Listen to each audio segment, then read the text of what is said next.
Okay, it's 6 p.m. Welcome to the study session for the Littleton City Council on Tuesday, December 8th, 2015 at 6 p.m. here in the Littleton Community Room. Tonight is a study session.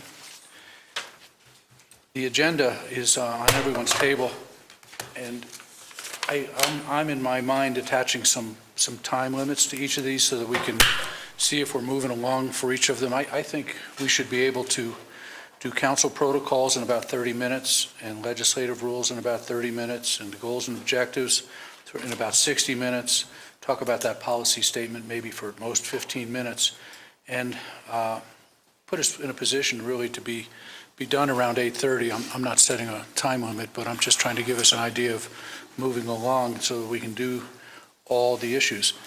Should we hit about 8:30, I really think our sharpness begins to deteriorate after a couple hours. So there's a possibility that we continue, at another time. If we decide at 8:30 or around that time that we're just beat, that we look at another time. But hopefully we'll get done with these tonight. Tonight this is a study session. We're going to talk about our roles and our expectations as elected officials. This is something that we do as council. Staff is here to assist us. The city attorney can provide some legal interpretations if necessary, and the city manager has volunteered to be the one who keeps the notes and keeps, as we make suggestions or whatever, he'll be the note keeper and hopefully be able to staff those suggestions into the final product. Now, we're not doing any legislation tonight. We're not going to be doing any resolutions or ordinances or motions. What we're trying to do as a group is work together and come up with a wording for something that will come back to us in a regular session, and we'll approve and look at that time. Also, we can discuss those issues on the night that it comes forward to us at regular session also. So the discussion is not limited to what occurs in the room when we finally see what we put together. You may look at it and say, oh yeah, one more idea here, or it didn't look exactly like I thought it did. So this is really our document. It's a working document up to the time that we accept it. I think that these are our tools that we use to move through our work. They're our choice that we use these, and so I really think that the conversation can be one that is oriented toward that, and that's kind of what we do. I have Robert's rules, and I've never been able to learn that, and we choose not really to use it. We just choose to use our own look at Robert's rules if we get way deep in the mud, but this is really how we want to do it. I want to talk to you for a moment a little bit about my role as the mayor in this. I'm working on creating my own set of expectations of myself as your mayor for the presiding officers. And these are a couple of the things I'm going to try to do tonight. I'm going to be the presiding officer, and I really want to focus discussions on the matter at hand and not let the discussion stray or be prolonged. And I've talked to some other mayors, and I'm being mentored, and they suggest that a good mayor will be able to balance the need for efficiency with the need for full debate. So I'm going to work hard at that tonight. I'm going to work hard at making sure that all the parties in the discussion are fairly heard. Everybody gets a chance to talk about the issues, and that finally I'm going to help, hopefully, for the council to focus on policy issues and avoid becoming involved in operations. And those are also items that some of them are mentioned in our charter. So are we ready to proceed? Everybody ready? What I had suggested was at the point when we get to the goals and objectives, we're going to go around the room and give everybody a chance just to say kind of where they think they want to see things go. So we see if there's any kind of melding that occurs right at the beginning and where we're going to go with it. And when we get to the goals and objectives, as one person suggested to me, let's try to look at the goals, for the vision and the goals first, and let's just agree on those. And there's 7 right now. And take a look at the others, but maybe the media discussion is to decide really what our goals. So that's kind of the process. But for the protocols and for the standards of conduct, protocols and legislative rules, it's just going to be to slug through one paragraph at a time, take any comments that we have, and find any input that we have in the room. And I'll be looking for, everyone to agree on the wording that we're going to submit for the final product that we'll vote on, but I know that there's differences of opinion, so we'll get there.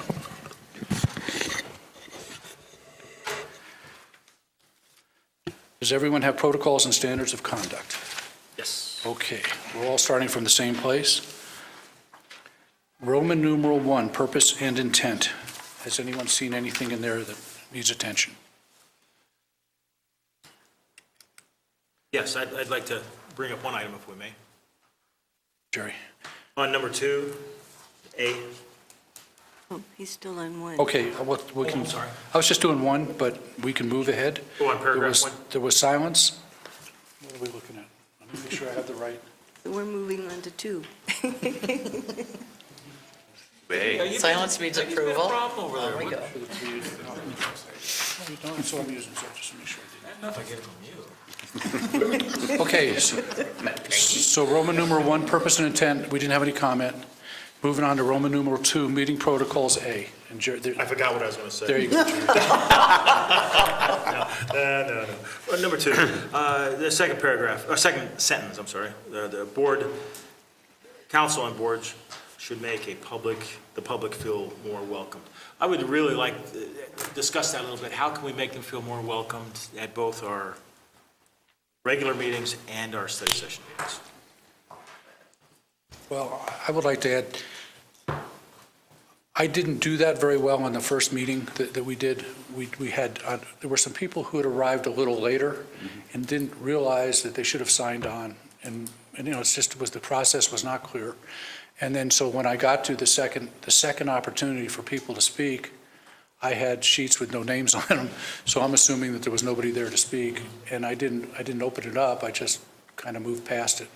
So I know that some of what I do can help that, but I'm not sure what else, I can certainly do that better, but I don't know what else we could be doing, Jerry. So if I could comment, I think this paragraph is fine. So it is maybe just giving occasional feedback if we feel that we're slipping up a little bit, either during the meeting. I think, Jerry, sometimes you've said things, including what you did to the young woman that's the beauty queen. Peggy, I can't. Please. What did you do? I don't know. I think It is. I think that was Bill that did that, not me, for goodness sakes. Well, whatever, but we can, I think, try to help with that, but I thought you're brand new at this, so it's a matter of seeing how you might just slip in a little word here or there, or a smile when you get past the terror stage, and so I don't think this wording needs to be changed, just that we be alert and give each other feedback.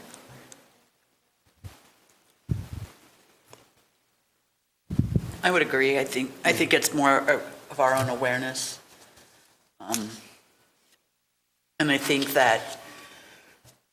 we've all talked about it, and we definitely recognize the intimidating factor of appearing before council, speaking before council, and I think just continuing to be as warm and welcoming as we can. Okay, so I guess one of the things I'd like to see is maybe put a little more emphasis on is that at our meetings, we often get, some people who come every meeting, they know the process, but we also get other folks, whether we know who they are or not, who don't know the process, kind of like what we did last week. Maybe it was sort of new to everybody, maybe. If we could take time to slowly explain the process just for the new faces. I will definitely try that one. Or maybe even for the TV. Yeah, I think that can be done. Well, and we do have that great brochure that we did, which is, is also something maybe could use an occasional reference. And we do keep them on the back table, too. That's a quick, easy guide, too. Maybe we need one of those fun videos, like was produced with a dog at the park and so forth. one that shows how council terrifies everybody, and then one with a new improved version. I'm teasing about how to do it, but maybe just something that would visually shortcut the process in a friendly way. To tell them in words is one thing, to have a friendly little video. Oh, and instead of actually taking the time to say it, show just a 2-minute video. Well, we could do that in the meeting, or we could broadcast it on Channel 8 and on the web or whatever, with one of those, the drop-down menu that lets you look to see. But yeah, maybe even just a 30-second video.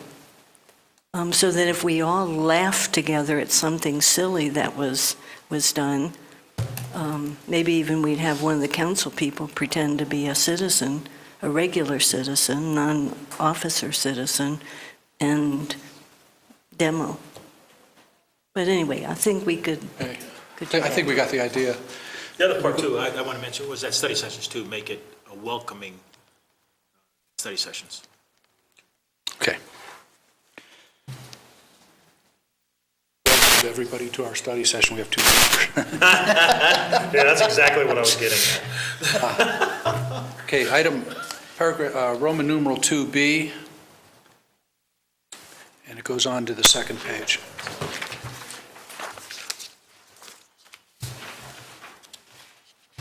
Roman numeral 2C. Roman numeral 2D.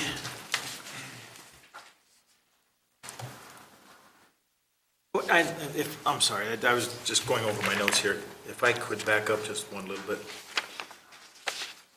Go ahead, Jerry. Back to, I guess it would fall under either E or D. Maybe it's F. I'm sorry, F. Well, it's somewhere in there.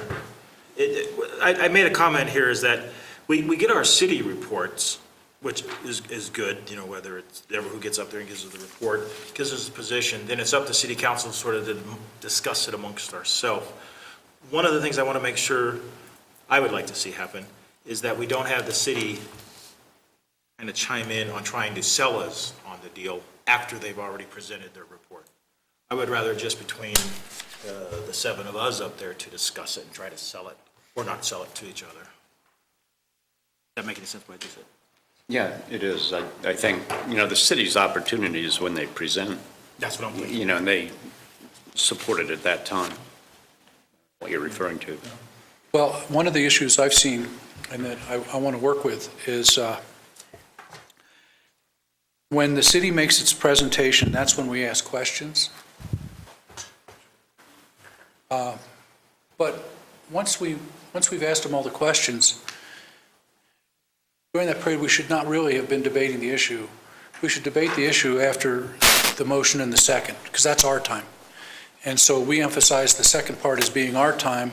We wouldn't be going back to staff so much and hearing a resale or a redo. So I think that's a 2-part thing. Am I getting kind of what you're talking about? Not completely. What I'm saying, there are times, whether it's during our discussion or not, we're going to have more questions for whoever who presented it, or staff member, which one. What I want to avoid is staff just kind of chiming in on our debate on their own and selling it to us from their position to try to make sure that we go the way that they're hoping for. I would rather just be between us at that point.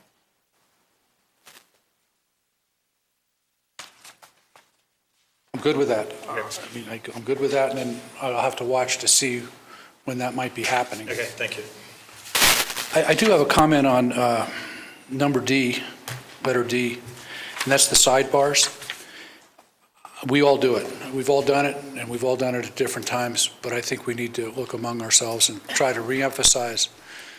Those sidebar conversations can be really distracting, and you might miss some real serious information. But the big part is the distraction part. And I notice it, I've done it, we've all done it. I just think we need to really concentrate on that. And, when time for us to speak is time for us to speak, the rest of the time is really to listen. And I think it's important that we honor that so that it doesn't degrade from the person who's talking, and it doesn't create confusion, because you weren't really listening. So I just asked some real help on that one. And Bruce? And because of the microphones, it's even more distracting because you hear side conversation amplified either, even while we're sitting up there, you can tell that these are amplified. So it Except in Peggy's detracts. case. But it does detract from what you're doing, and I think it also shows a disrespect for the person that is speaking at the time, be it another council member or a staff or whatever. So the South Platte Working Group, the facilitator, is somewhat of a, what would you call it? He's very committed to pushing sidebar conversations to complete elimination, and to the point of embarrassing people when they're having one. But what it has done is it's essentially stopped the behavior. So, I think if you see something like that going on, I think we should all agree that it's okay to call it out. I mean, not embarrassingly wise, but council, let's stay the business, so. so I think. That'll keep me behaving. I think a related piece on that is sometimes you don't hear what someone said, and you lean over and you say, what did they say? So the way to do that would be to say, please would so-and-so repeat, just ask to have whatever it is repeated. No, I know. And then sometimes you really want to pause before you proceed so you can digest what was said. And it might be good to say, could we take a 2-minute break or something, just so you could make sure that you assimilated whatever the presentation was. Okay, I think we've covered that one. We're going to, if we spend as much time on each one of these, we won't get through. So that covered D, and then E was mentioned. Are we up to F? Yep. Any issues on F? I just have a question on F. And I don't know, at this point, I guess I'm not aware of what is the communication we have with the boards and commissions regarding attendance, because I think that that's something that we have seen over the years, concerns and issues with that, particularly on some of our quasi-judicials. And so is there, because, it's definitely part of our protocols, hence it's part of their protocols. How are we monitoring that? I haven't seen an attendance report. Are we just going to see those annually? Is it something we should see more often? Because I think it's one of those situations you don't want to see it get too far along. The sooner we can mention it or correct it. And we can provide that to you at whatever timing level, that quarterly, I mean, we can do I monthly. think quarterly would be good. Okay. And it can just All be an email to council Okay. on it. Yep, happy to. Okay, got it. I think that'll help. If I may chime And in. that doesn't have to become part of it. As a part of F too, F also, is that if meetings are canceled often, like they have been, or just plain not scheduled, and then if one of the folks miss a meeting, that really takes away from their attendance as a higher percentage. I would like to see meetings not canceled unless they really need to be canceled. And in particular, and you know which one I'm talking about. I'm talking I do. about the planning board. Yep. Well, and we would obviously take the attendance if there was not a meeting for whatever reason. That wouldn't be counted as a miss. Right, but then when the person does miss one because they finally do have a meeting, it looks bad on their record that they missed a meeting, percentage-wise. So especially on the planning board, commission, whatever, I'd like to have the meetings. And when we do the commission's boards, interviews and all that coming up in February, we'll be talking about attendance again. Sure. Item G. Item H. Bruce, on H, what do? Do you just say, this is prolonged, let's wrap it up? Or do we propose a time limit in there, or is there any kind of a mechanism to encourage the enforcement of that? Wouldn't you just say? And what defines unduly prolonged? I mean, there are some things that take longer explanation and some that don't. We're looking at H? Yes. Yeah, H is talking about being repetitive, so that Oh, I'm means sorry. if somebody is repeating something that's already said, Mm-hmm. just say, I agree with so-and-so, or something like that, rather than repeating. And as far as asking the chair, and this goes for the various boards and committees also, the two procedural kind of things would be to ask for a motion or ask if, Call the question? call the question, I'm sorry, call the question or ask the motion are kind of the two procedural things. But you should be able to do most of those conversationally, and I think that Okay, we'll try that. let's go And on. if you are willing, I'm willing. Item I. Item J. Item K. Item L. Item M. Item N. Item O. I have a comment on O. You have an... You may cover. Well, we know what we're trying to do here. We're trying to do exactly what this says. We desire to have all the quasi-judicial meetings televised and recorded, but we haven't been able to do it with the reliability that I would like to see and that we've asked for. So I just think we need to reemphasize the quasi-judicials should be, and it's our desire, to have them televised and recorded. I don't know what, without looking into the details, why some have not been, but some have not been. So, I think we're more broad than that. I'm assuming that we want all the council meetings televised, whether they're quasi-judicial or not. And I'm assuming that we want the planning commission meetings televised, whether they're quasi-judicial or not, also. so would the wording be, say, all council meetings and all planning board? I mean, how would you like to see that? And then we can figure out if it's possible. Well, I'd say council desires to have all council meetings televised and recorded, all planning commission meetings, Liquor Authority. who's board, Licensing. sorry, license. Historic preservation is sometimes quasi-judicial.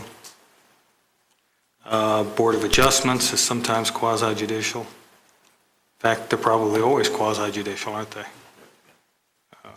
So we, just for, aside from like sicknesses and that kind of stuff, we televise all quasi-judicial meetings.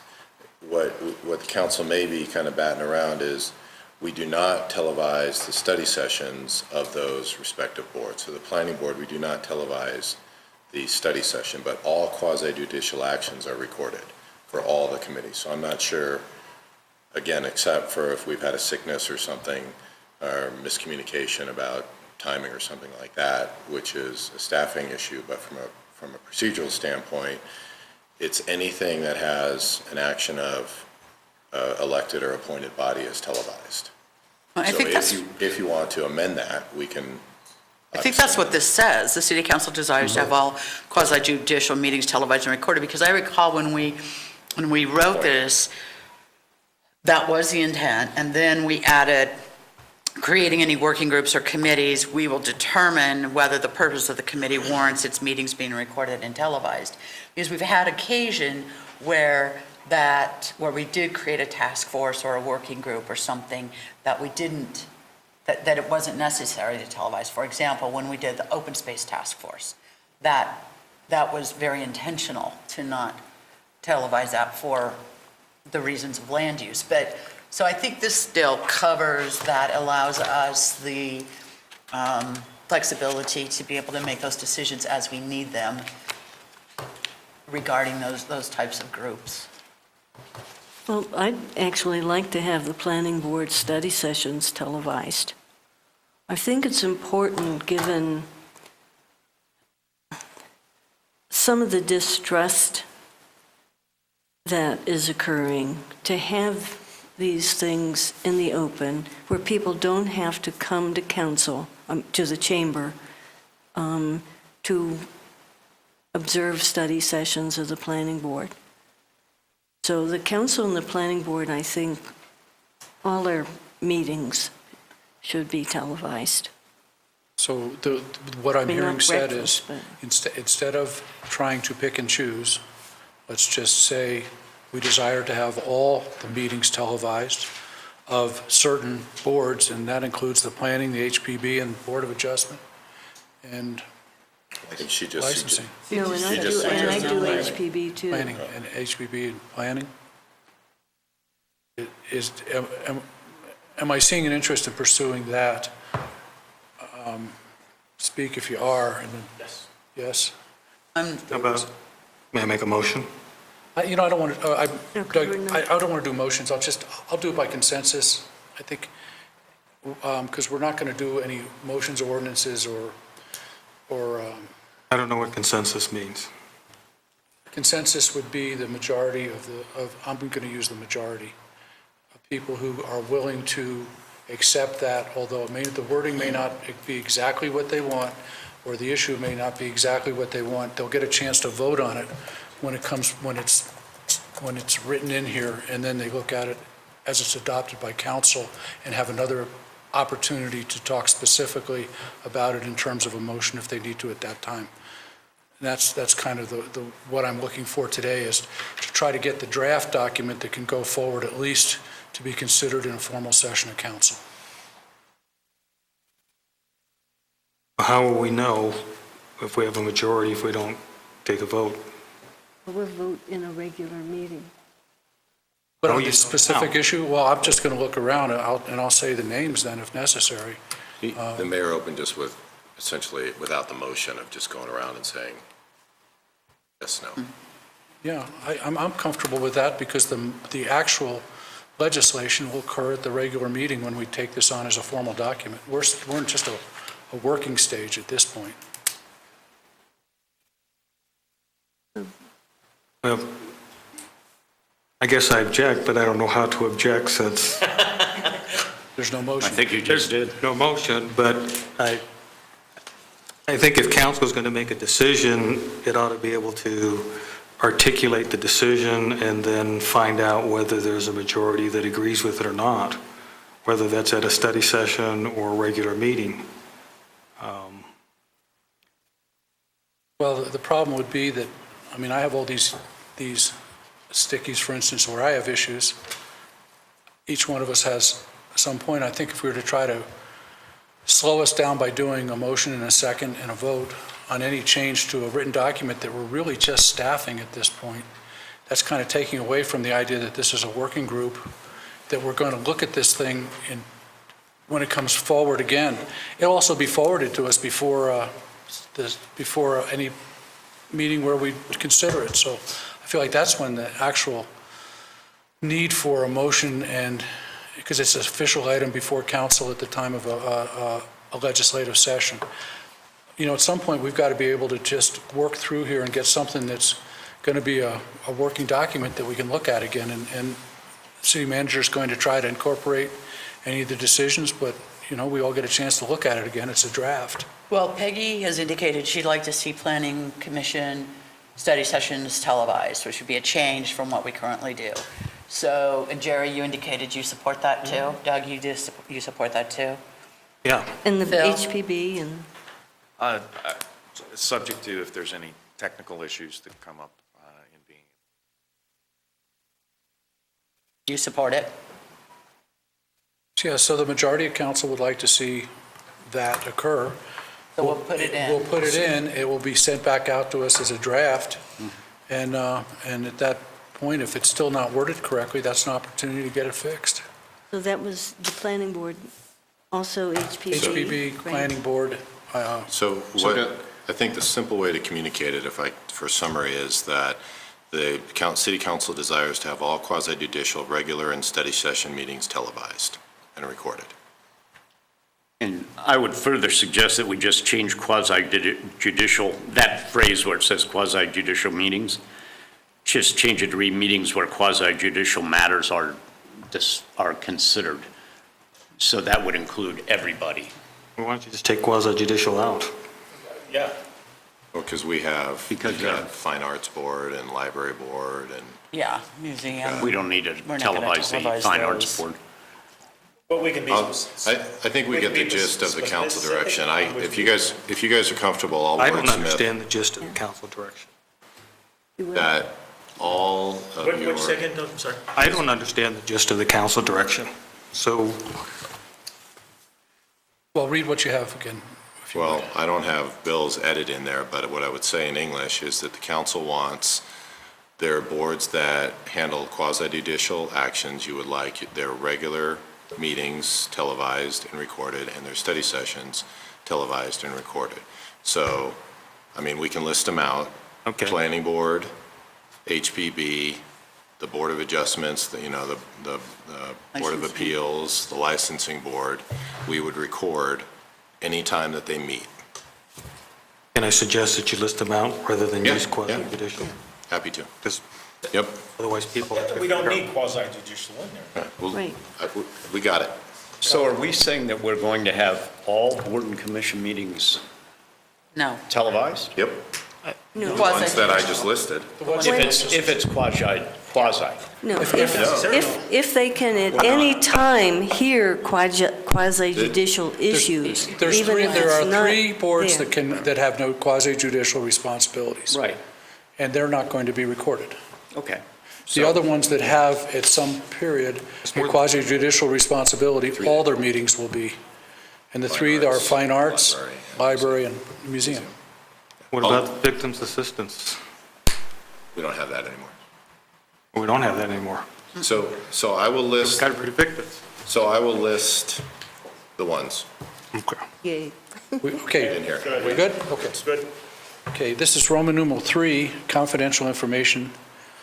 Any issues there? Item 4A. 4B. 4C. Roman numeral 5.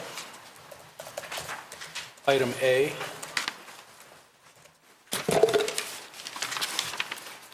Item B. Item C. Item D. Item E. Item F. Item G. Roman numeral 6, involvement in administrative functions, item A. Item B. I have one comment I'd like to make on B. I think we've made favorable steps on B, but I'd certainly like to see even that, if possible, even more so. Make sure we're all getting this same information. I think we've done a better job this past year. I'd like to make sure that we improve on it. I agree, and I think what we've done, the times we've not done it, I think somebody hasn't really thought that this is an item that just needs to go to everybody, and what we just need to do is change the thinking and say, if it goes to one, it goes to all, and then you just don't have to make that decision. I agree with that. Michael? Good. Okay. So I think we've addressed item B. Item 7, Roman numeral 7, item A. Item B. Roman numeral 8, council meetings with boards and commissions. Item A. Item B.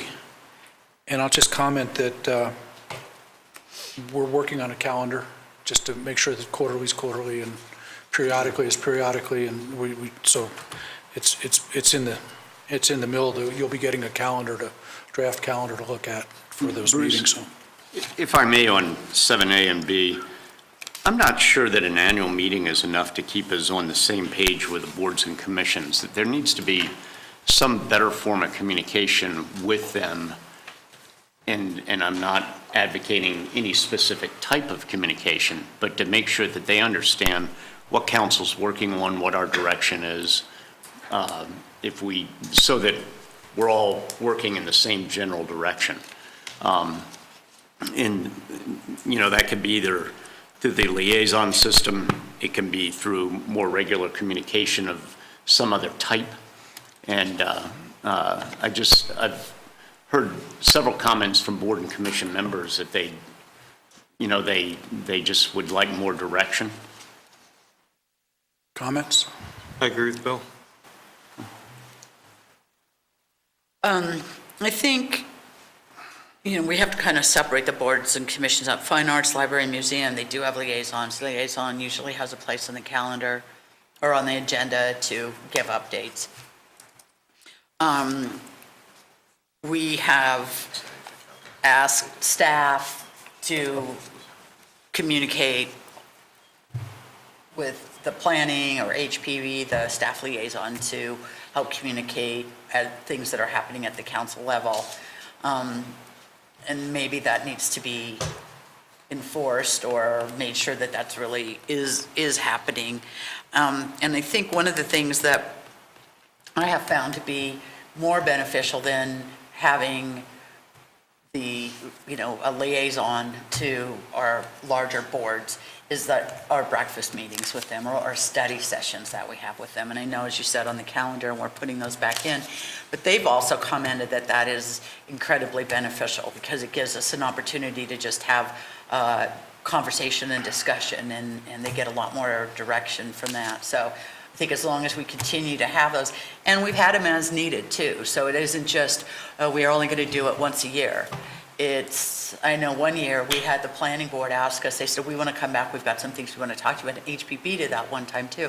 And so there's always that opportunity for them. I mean, they get priority on our study session schedules as far as I think we're all concerned. So maybe making that a clear communication. And I think it really does go through staff as the communicator at those meetings to them about this. The plan right now is to have planning board quarterly. The other year. And then obviously you can do more as needed. Yeah, I think that's. Yeah, We're scheduling. What I've been doing is going through the calendar and trying to, put in the GATAs Yeah. and then work around the ones that are a little more flexible. The GATAs are these meetings that we're talking about. We really have to do that. I'm trying to put them in as a study session rather than a breakfast. Yeah. Because they need to be able to have the ability to really present something rather Yeah. than just sit around and talk about it. And then also, I've in our discussion of scheduling those, we've tried to look at, the staff responsibility too, to get ready for those. So I think we'll address that. You'll see a calendar, it's our calendar, you can make suggestions on it and everything. I just have to get something out for you to look at and be able to work with. And then just know that part of that concern, I think, is what the staff does to prepare them for their meetings and for their meetings with us, so. And I think one other thing that we had done in the past, that if the occasion should present itself, when we have a special presentation or something like that to council, which we've had some that we've done here in study sessions, and a couple times we did invite the Planning Commission or the Historic Preservation Board to come to those, to join us at those meetings, so that they have an opportunity to also hear some of the speakers that we may bring in and to continue that process. So what I'm hearing is just a real interest on council's part to renew a relationship with the boards and commissions. Keep them And involved. keep them involved, keep them communicated, have them be responsible to us, and we be accountable to them for information that they need. And so give us a chance to work with the calendar and see how that looks to you and see how that all works. And I would like them to be study sessions, not breakfast sessions. Yes. They need to be televised. Yes, Yep, agree. yes. In addition to those meetings, I think there needs to be a good exchange of information there in terms of where we expect them to go and feedback there. And I don't know if it's by maybe a more frequent report of them to council at a council meeting. They could come to a meeting. If they're working on a special project, they may be doing something, but to somehow reactivate those boards more, and Jerry's talked about this several times, and for example, I don't want to see Planning Commission or HPB meeting just when they have quasi-judicial matters to discuss. Those meetings in between, if they don't have things that they're specifically working on, can be educational sessions to figure out what good planning is. How does that look like? What's been done in other communities? How do we go about these so that when a quasi-judicial issue does come up, that they're better prepared to do their work? We have immense talent on those boards and commissions, but they deserve the opportunity to develop their skills. Phil? Bill, just a question when you're talking about communication from the boards. Rather than taking the whole board to necessarily bring all of that to us, could that be done through a chair report? Absolutely. And so. Absolutely. And it Yeah. would actually accomplish that without necessarily inconveniencing, because they are volunteers in this, and that might make some Okay. sense. That would be fine. Just to move on, I think we got a lot of interest in this one, and we'll be working on that. No real wording changes, just a new emphasis. Item Roman numeral 9A, B, C, D,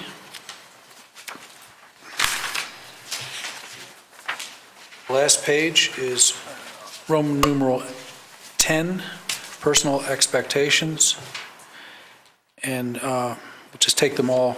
A, B, C, and D. That gets us through the protocol and standards of conduct. Mr. Chair? Yes. Before we leave this, just on an expectation of staff, for Kristen and Michael, I look for the staff reports to be balanced, complete, and when appropriate, take a position and make a recommendation, because they may be close to the data on some of this and have maybe a little bit longer position or longer time to kind of think through it from a professional perspective. And so as we look at our own personal expectations, just my expectations that I'd like to put out on the table if anyone wanted to reinforce or comment on that. Comments? Okay, let's move to legislative rules. And we're all looking at, just in case you copied any off, it says adopted January 21st, 2014. Going through it the same way. First, Yes, may I distribute some suggested changes? yes.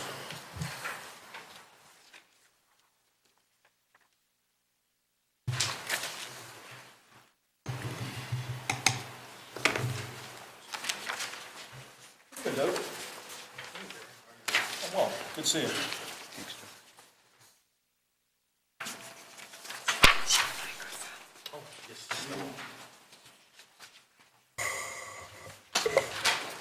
Testing 1, 2.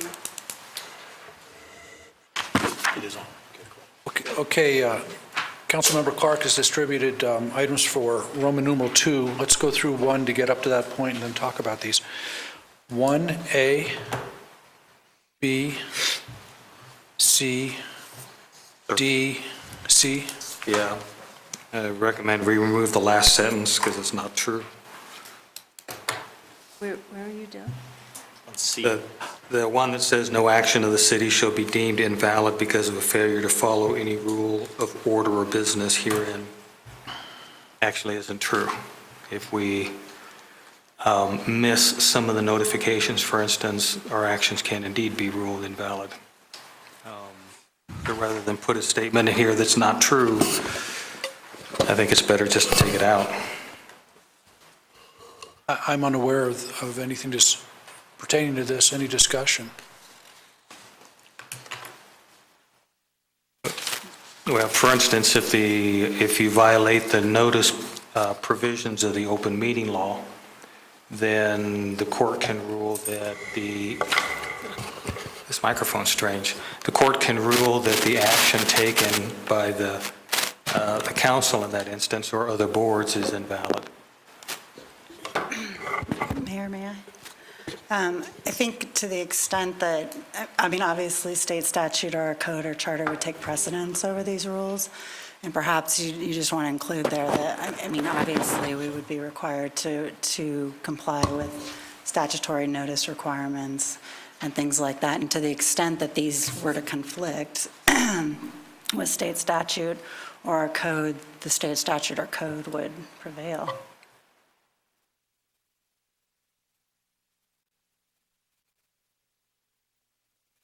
Can you just say that again for me? Let's say regardless of what your legislative rules say, if there's a state statute, for example, with notice that has requirements on the council, that would take precedence. And of course, we would be required to comply with those statutory requirements regardless of what the rules say. So what you're saying is in support of what Councilmember Clark's saying, then, as I'm hearing you, that this statement just really doesn't apply in 100% of the circumstances, and yet it's stated as if it would apply in 100% of the circumstances. Well, I'm saying that to the extent it's referring to rules in here that have corollaries or requirements in state statute, you're bound to follow those requirements regardless of what these rules say. So if you take action that perhaps, for instance, didn't comply with the notice requirements, it would be invalid, and not because the rules say that you have to provide that notice, it's because there's a state statute that provides that. So as I'm looking at this, and the point at the end is as provided herein, so it's only referring to the legislative rules in this package. Is that the way?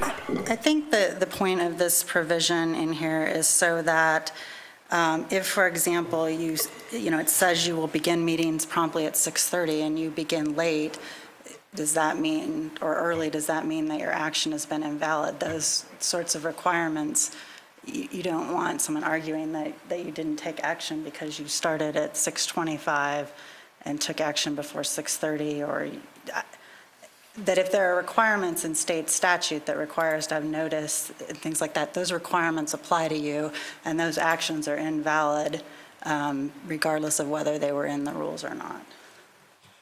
So my suggestion is to leave this in, and perhaps to say, I mean, perhaps to address Councilmember Clark's concern is that, that the requirements in state statute, city code, or city charter take precedence over these rules. But Go ahead. who would deem the action invalid? I mean, we're the ones taking the action. If it's not ruled invalid by a court because we didn't follow some state statute, then who is it that's going to be deeming this as invalid? Why do we need it in here at all? I mean, Well, I would think if somebody has a decision go against what they've proposed, they could challenge the decision. And it could be it's the same function as a repealer cause in a regular ordinance. And I'm always careful to say I am not an attorney, but, if we wouldn't want to have a piece of business come before council that is well-intended by council, that has hopefully a well-intended outcome, be ruled invalid because the mayor forgot to close the public hearing and had to be reminded. And if you remove the clause, it says, no action shall be deemed invalid because of a failure to follow any rule of order, theoretically, it could be thrown out. Am I correct? Well, Exactly. But that's for this. I don't see the sentence needs to be in here at all. I mean, it's causing contention and it doesn't have any meat. Just delete the sentence. Was anybody concerned other than? Who else feels that sentence does not belong in there? If I could, Jerry, do you? I'm okay with it. Bill, are you? Okay with it? Okay. I Peggy? just as soon delete it. I don't Delete see it? it doing Leave it. something. Leave it, delete it. And I'm saying leave it, but what I would like to do is ask the city attorney to research this and make sure We have a we're not making 5-2 a mistake. consensus? Huh? So we have a 2-5 consensus? Yeah, well, yeah, you know, Okay. I mean, That's fine. I just, nobody else is understanding a reason at this point. Maybe we could get some education from Okay. the attorney if there's a reason to remove it other than just looking at it for the first time and considering it. It's a good question, though. So can we back up on this set in 1A? Go ahead. We need to delete president of council, commonly referred to as, because we now have a mayor by charter. Good point. I believe you're correct. That'll go through all of these documents, theoretically. It's a good point. Thank you. Well presented. Okay, let's, we've looked at D, I called D and E, no further on those. Okay, Roman numeral 2, council meetings. Doug has a number of changes. What I'm wondering is, just for ease of going through, would it be worthwhile to move to 3, just do those and then come back and have a real good discussion on 2, or would you rather go in order? You could do that, but given the, frankly, the confusion that's in A through D. Deal with that first from your suggestions. Yeah, and if nobody wants to go this route, then I will attempt to suggest changes with what we have here, but, Okay, But- so let's go with Roman numeral 2, item A. Now, Doug has suggested changes A through E, A through J. Do they match the A through J here, sort of. sort of? Can Okay. I make an Why don't you introduction go on ahead this? and explain that. Okay. We have a number of different types of meetings that we have as council, and the types of meetings that we have depend on the action that we're taking and who we're meeting with. The most common meeting that we have is our regular meetings, which happen on hopefully the first and third Tuesdays.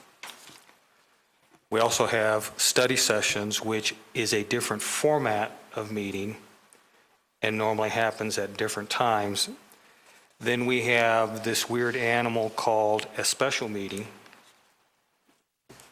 which is unclear whether that's a special regular meeting, special study session, special breakfast meeting where we're meeting with somebody, special joint meeting where we're meeting with Englewood, for instance.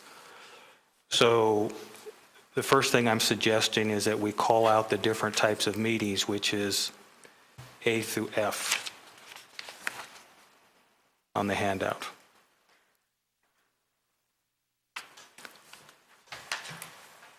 And regular meetings, it says, are held on the first and third Tuesdays of the month, and that's where all formal actions, quasi-judicial matters, and public hearings take place. Study sessions, as we know, are held on the second and fourth Tuesdays. Additional study sessions can obviously be called by a motion of the council for any day, as long as it's a weekday or Saturday between 7 a.m. and 7 p.m. with 14 days advance notice. And the 14 days advance notice gives the council members a chance to know what's happening and the public to know. We have at least one joint meeting that I know of, which is between the council and Englewood, that happens usually once a year.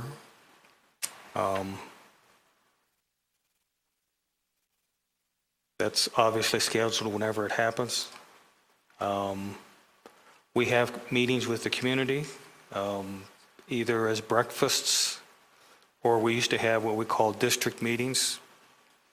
I think we now go out to, have pizza or something with them, but that's a meeting that's scheduled. Then you have special meetings, which I'm assuming is a meeting that has not been scheduled regularly and it needs to happen in a short period of time. So it has a different notice requirement. And then you have emergency meetings, which I actually don't think we need, but, because I've never seen an emergency declared by the city manager. If we had an emergency, I don't know what the council would meet about and actions that it would take that would pertain to the emergency that would need the short notice and the items taken care of on that. And part of the reason why I believe you need to segregate the meetings is because you have a different agenda formats. In your rules and procedure here, you call out for an example, order of agenda in the H on the normal one. And you say that applies to regular and special meetings, but in fact, you can have a special meeting that's a breakfast meeting, you can have a special meeting that's a study session, you can have a special meeting that's a joint meeting. So you either have to go through and reword all of this stuff that it makes sense, you have to ignore the problems, or you define the types of meetings. So if you get past the A through F,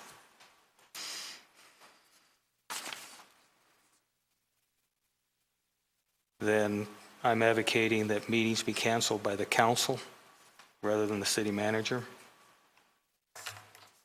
That we specify locations for the meetings. And that we specify start times for regular meetings and study sessions, and if the start times change, they change by a motion of the council. For instance, I was surprised to find that this meeting changed to 6 o'clock rather than 6:30.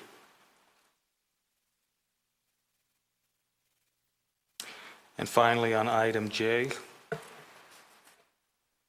what that does is add that any city council person can add an item to the agenda, and that the agenda will be finalized and published by the clerk 5 days before the meeting, which would be Thursday before a Tuesday meeting. However, if you're scheduling a study session for some day other than Tuesday, then you really can't put Thursday on it as you have on your protocols and standards of conduct. A lot of meat in this, and there's a couple things that I see, but I would like to go around the room and see if there's any comments. To start, this is a lot of information to try to absorb tonight, and we could What I miss. would love to have is this in one column, and whatever this is that Doug is doing matched up, because I'm going a little batty, trying to see what Doug is cross-referencing and so forth. Although I would comment on one of the things that he suggested. What is that one That thing? has to do with the emergency meetings, because we have an incredible, I think, emergency plan that makes it quite clear why we might have emergency meetings, at least some kinds of emergency meetings. So, Well, that's taken verbatim from what's here. However, you have to have a quorum to actually have a meeting. You only have an hour notification on the emergency meeting. The likelihood of being able to gather a quorum of the council in 1 hour's notice is almost non-existent. And once again, I don't know what action council would take or need to take in an emergency situation. That's probably going to be handled by the city manager and the staff. I left it in there because it was in there before. I can comment on that one a little bit, but let's go around the room. Phil, what thoughts do you have? Well,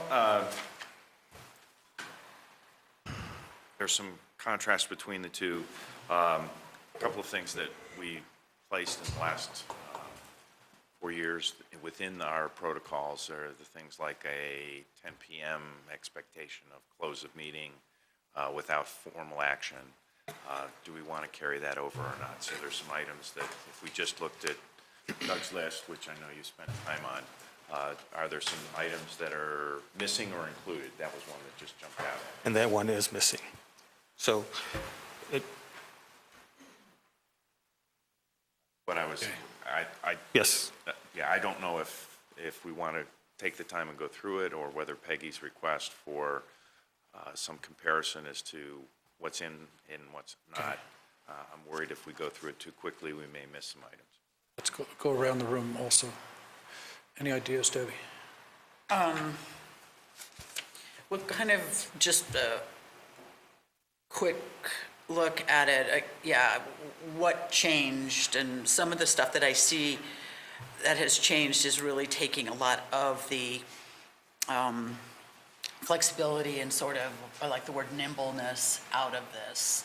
And I think that's important for us to have. I think we have to have a set of standards and procedures for that, and they are certainly not within a 14-day advance period. I think expecting to have all of our information provided to us under J at least 5 days prior to the meeting, wouldn't that be nice? But that's not possible, particularly when you're dealing with a public hearing and public is still sending you information the day of your meeting. I think we have to be able to have that information. If it wasn't, they're not following the 5-day rule. They're not paying attention to us that closely. So I have some concerns about that, and I don't have a problem with the emergency meeting. We haven't had one. I hope we never have to have one, but if we ever do have one, we need a procedure for it. I think meeting cancellations, I think, again, it's too restrictive to say 14 days prior. Sometimes a meeting is canceled because the speaker called the 2 days before and said, I can't come, and there was nothing else, because study session got canceled that way one time, and occasionally things happen. So 14 days, I think we're just putting a lot of restrictions on ourselves, so we're just going to keep getting caught in a knot. I'd like to see it be continue to be a bit nimble. I don't know that we need to be too as specific with community meetings. I don't think, when we go to a park and we invite the community at large and we provide pizza and ice cream and have a bunch of displays, that is formality of something like this, 14 days in advance. Well, pouring down rain an hour and a half before, we have to cancel it. So I think I'm a little concerned that we might be tying too tight of a knot around us on some of this. I think structure is good. I think having rules, and we need to stay within those, but they need to be attainable. We can't set ourselves up to fail. Bill? I agree with Peggy and Doug. I realize you've put a lot of thought into this, and maybe it does point out that maybe we need to reorganize this a little bit. I would comment that I think emergency meetings, San Bernardino, California had an emergency council meeting last week when they had their active shooters. So there are instances that we hope never happen here, but we need to be able to have that provision to meet should we need it. Item J, I'm a little bit nervous about having any council member being able to call up and add something to the agenda unilaterally. I think that begs long, drawn-out meetings over somebody who may want to have a bunch of items added on a specific time. So I think these types of things, I'm not opposed to reorganizing this section at all, but I think Peggy's suggestion to have a side-by-side and give us a little more time to digest it than just at a meeting. I think it's always asking for trouble if you take action on something in a meeting that you haven't had time to digest. Jerry? Thanks, Doug, for putting this together. I think B would be good. The 14 days might be a little much for me. I would think what would be good if it was at the prior regular meeting, where then it could even be stated what's going to be at the next study session. I could see that as beneficial to a lot of people, knowing what we're going to talk about, because we already know what the schedule is, correct? We should. Yep, Yeah. so we should. So I could see implementing that. 7 days would probably work better for me. Let's see, on F, I think F, yeah, that's definitely something that should go in there. Again, the same thing, except for maybe the 14 days, again, might be a little more than I would think, but I do like the idea of having a consistent time. And I'm like you, Doug, I'm running around all week long, and then then when I do get a chance to look at the agenda, see what's going on, and, see that it's 6 o'clock, it does cause me to have to adjust my schedule a little bit when I'm thinking 6:30. But if we did have a little more notice, that would be helpful for me, that's for sure. And as far as Jay, yeah, that has some interesting thought in there as well. Not sure what, but some of it looks pretty good to me. Thanks. So just on the emergency meeting, just to address that real quick, that would be something that is a result of the emergency plan. The emergency plan would ask city council maybe to make a emergency ordinance, for instance, restrict sale of gasoline, for instance, if it's an issue where gasoline is being purchased and it's being used for possible illegal purposes, and you think it'd be a good idea to do that, or to initiate an emergency curfew. It'd be those kinds of things. So it's good to leave it in there. Just leave it in there. Hopefully we'll never need to use it. The one thing I want to direct attention to, two concerns. The 14 days advance notice really, I think, is too much, but I think advance notice is important, so I would like to see a different number of days, but 14 may be just a dream, really, with just the way things are. And I'm concerned that, and it was addressed as nimbleness, but at some point, you need to trust the mayor or you need to trust the city manager to schedule things. And this eliminates anything being done, not anything, there may be a couple times, but in general, takes the city manager or the mayor out of that ability to make things happen and puts city council in that role. And I don't know if that's just in our best interest. It's not an attempt to control what the agenda is. I'm talking about the ability to have agendas and meetings scheduled in a flexible way, that still can be done. So you have a mayor that can do that you trust to do that, and if the mayor doesn't do what you trust, then, you need to talk to the mayor. Or if the city manager's not properly making decisions in terms of meetings, then you need to address that. I do like the idea that maybe the mayor, rather than the city manager, might cancel a meeting or something like that. I can see it's council's meeting and keep it in the electeds. But, so I have some issues too. I can't move on these until I look at them side by side, because I really respect what you've done, Doug, because I think clarity really is needed in this section, and I can show you my little deals right down that section too. I had the same clarity concerns, but it's too much for me to absorb at once. Mayor, if I may, I just want to make one clarity. I do not unilaterally make the agenda nor cancel the meetings. I think both Debbie Brinkman and Phil Cernanek can attest to, I contact them, and I have for my entire tenure, if we're going to cancel a meeting. And the example would be, the speaker can't show up, or we've canceled meet and greets because we've had a rainstorm. I think Trailmark was an example where 2 years in a row we had to cancel them. The seated mayor always blesses the agenda. These are not unilateral. These are, and there has never been a meeting that has not been notified and blessed by the mayor for cancellation. The communication comes from typically either the city manager or from our city clerk out there, so it may appear that way, but rest assured it is not done in a unilateral fashion. And again, the two previous mayors can attest to that, and I think Bruce can as well, for how we've had the conversations to date about the agenda and looking at the future agendas as well. So I think what you just said, Michael, is really important and maybe should be included in here, that the city manager prepares the agenda in consultation with the mayor, because it's a public information kind of thing that I believe is important.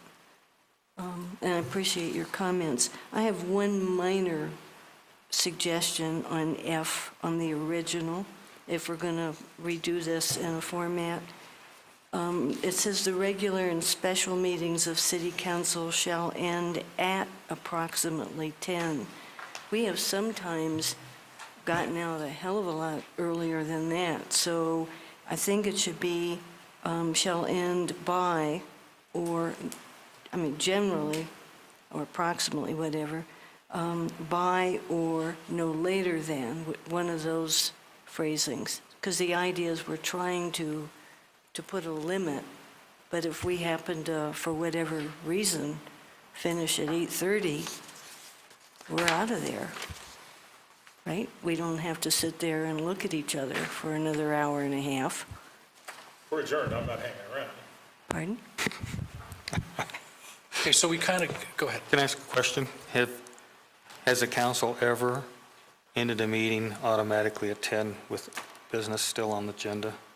Has there ever been a time when they No, haven't but this voted? says, but this would say that that's it, boom, we're out of here, Yeah, approximately. yeah, Unless- so, There have been a couple times where they've had conversation and taken the motion to extend it.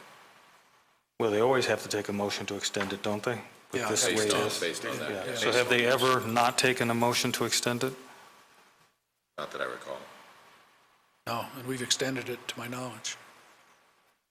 Yeah, but we also don't take a motion to say, let's keep meeting for another hour when we're already finished. So, right? Well, so just kind of to get back to the point, there's some meat in this. There's some items that probably have value, and there's some disorganization in the one that we have now that would be corrected by these suggestions. So I go to Peggy's issue. Maybe a side-by-side comparison, would be something we would have an interest in doing. What it would mean, in my mind, is we're basically going to readdress this at a future study session. With that additional information, we'd have had a chance to look at it, and then we just, I'm not sure when that would be, but in the meantime, we have what's in place. I don't know that we could do it tonight. I really would be hesitant. I would suggest you not do it tonight, Yeah. because I wouldn't vote on this, and I wrote it tonight without, So There's a statement. well, I would vote for my own stuff, but I wouldn't expect anybody else to. I would, showing up with this kind of detail tonight, so I would hope that you would take portions of this, either do it side by side, or have somebody incorporate some of the concepts, or something when it comes back.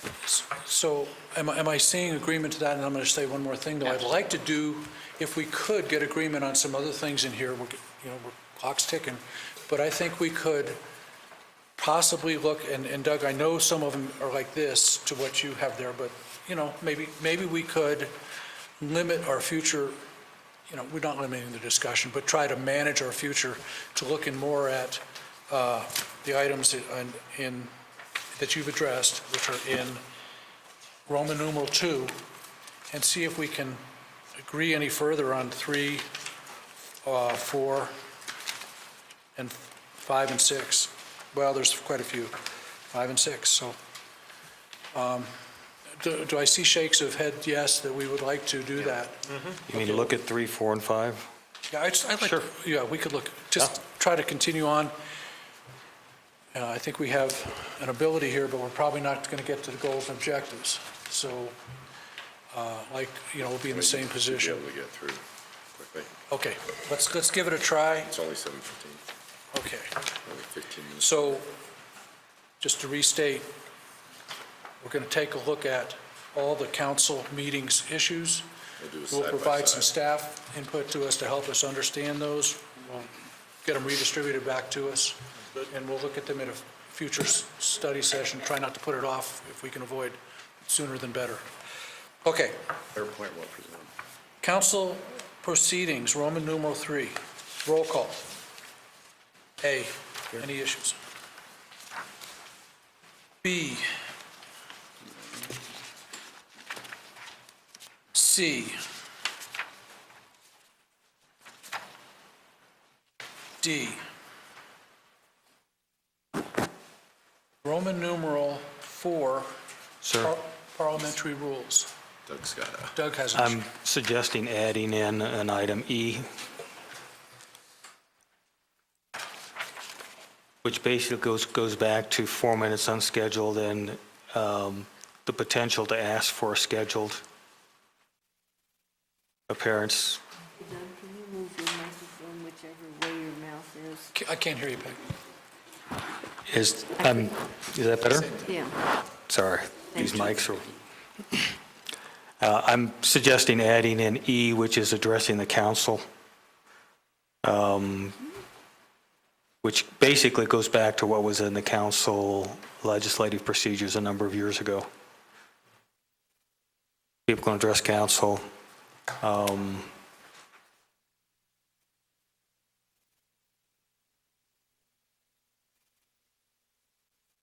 And if I remember right, it also says in there the difference between public hearing items and non-public hearing items.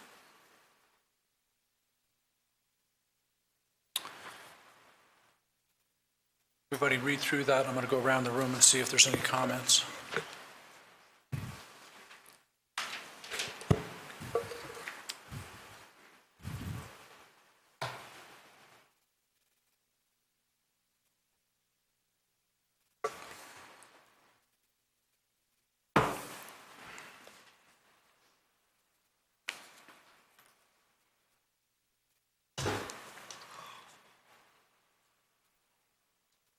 Okay, going around the room,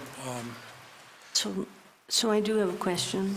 Doug, can you clarify the third line from the bottom of that?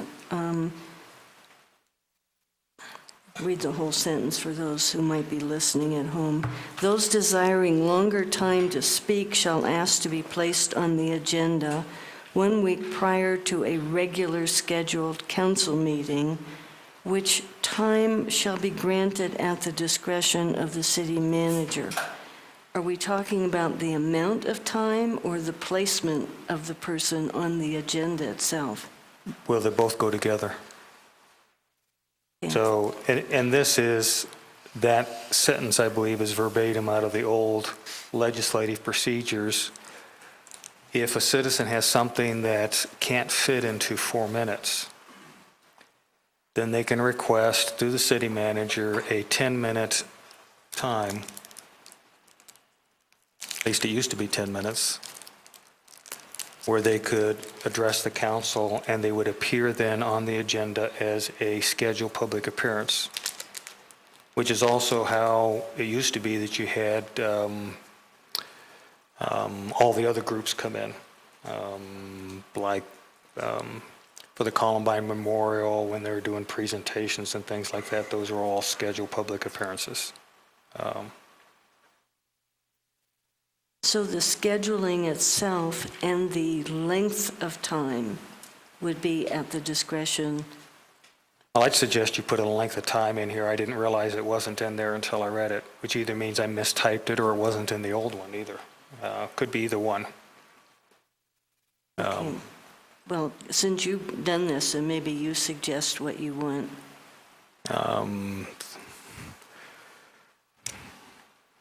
yeah, in the past, Doug, you were right, it was 10 minutes. Yeah, As I recall. so 10 minutes would be inserted in there somewhere. At which time, okay, 10 minutes. Up to? Up to 10 minutes shall be granted at the discretion of the city manager. And the last sentence is also, that I'm pretty sure is a direct quote from the old council procedures, that the council can limit It is. any public appearance, whether scheduled or unscheduled. Right, and that's the flexibility issue. If needed to move on because of other things, you would have the ability to manage a schedule. I think that's important, but other comments? Phil? The part that I just wanted to say is, previously, the length of time has been a discretion of the chair, and this would possibly take out that discretion element. And so I'm not sure whether it's needed or not, because if you look at a room full of folks and we have a time and you start to look at the roster for those folks commenting on consent and general business, and you know you have a number of public hearings coming, you may want to have a consideration of how do you allow everyone an opportunity to speak, if not necessarily the same length of time, and would like not to take that discretion away, because the council can always overrule that, as we have seen. The last sentence says, "The council retains the right." Just by the way the council meeting is run, it really should be the mayor, so he has the ability to make change on the fly. And if he doesn't, again, it's trusting the mayor. If he doesn't do it right, I'll hear about it, or any future mayor would hear about it. I don't know how council would do that as a discussion item, and make it but Doug, your idea. In order to prepare a coherent presentation to the council, you have to know how much time you're going to have. So if you prepare for 4 minutes or 3 minutes, and you get to the council meeting and find out that you have 1 minute or 2 minutes, then that pretty much means that your presentation isn't any good. So whatever time we pick, I think we have to pick a time and stick with it. Otherwise, it's very difficult for members of the public to know how to prepare to come down for the council. And that's true for public hearing parts, as well as unscheduled public appearances, as well as scheduled public appearance. So my recommendation is whatever time we pick is a time that we stick with. And if 4 minutes isn't the magic number, then pick something. If 10 minutes isn't the magic number, but frankly, there are some issues that are so complex that they can't happen in 4 minutes. There's not a whole bunch of them, but there are a few. I've found a comfort level with 3 minutes, but that's me, and so that's one item to discuss here. So just for discussion of this, what we have tried to move toward is 2 opportunities and I didn't manage it well on the meeting last week, so disregard that. It's still kind of new. We were trying to get those folks that would like to talk about consent agenda items in front of the consent agenda so that they can have some discussion to something that hasn't been acted on yet. And the compromise that was some of the other items appearing at the very beginning of the meeting really just could be later, and we need to get on with the business, because there's some business items that are there that people are there to do, and having quite a few general comments prior to that is an impediment to the efficient running for the people that have business. So put those later, because they can still be heard by council, and they're not crisis or time-oriented or consent. I don't know if that works or not, but that's what we were trying to do with the two hearings. So. Yeah, I saw this as a different issue, because it used to be on the agenda that there was up to 10 minutes for someone to come in, organizations to come in and speak. And I see that as different than what you're talking about right now. But I am in favor of adding that back into the agenda, or a space for it in the agenda. And I'm okay with the mayor being the one that makes the decision prior to setting the agenda. I don't like the idea of changing it at the meeting because there's a room full of people. It does need to be a set time, but I'm okay with adding a slot back into the agenda. That would be for up to, and we're using the number 10 minutes. Or yeah, something, a lengthy time, because usually it's someone coming in to make a worthy presentation about something. And so with that, if you're doing it when the agenda's being put together and somebody's made a request, I think you would say to them, we have 4 public hearings tonight, I'm teasing, but we have a really full agenda. So this is not a good night, we'll put you on the next one or whatever. Yeah, we can't have them all. Yeah. Most of the time, when we have a large turnout for a public hearing, we could anticipate that well in advance, because And is there any reason we couldn't give the mayor the priority to announce with the posting of the meeting that on that specific night, because of the anticipated turnout, we're not going to have public comment on other issues? Or, you don't want to have an hour of public comment on non-related items and then a 2-hour public hearing.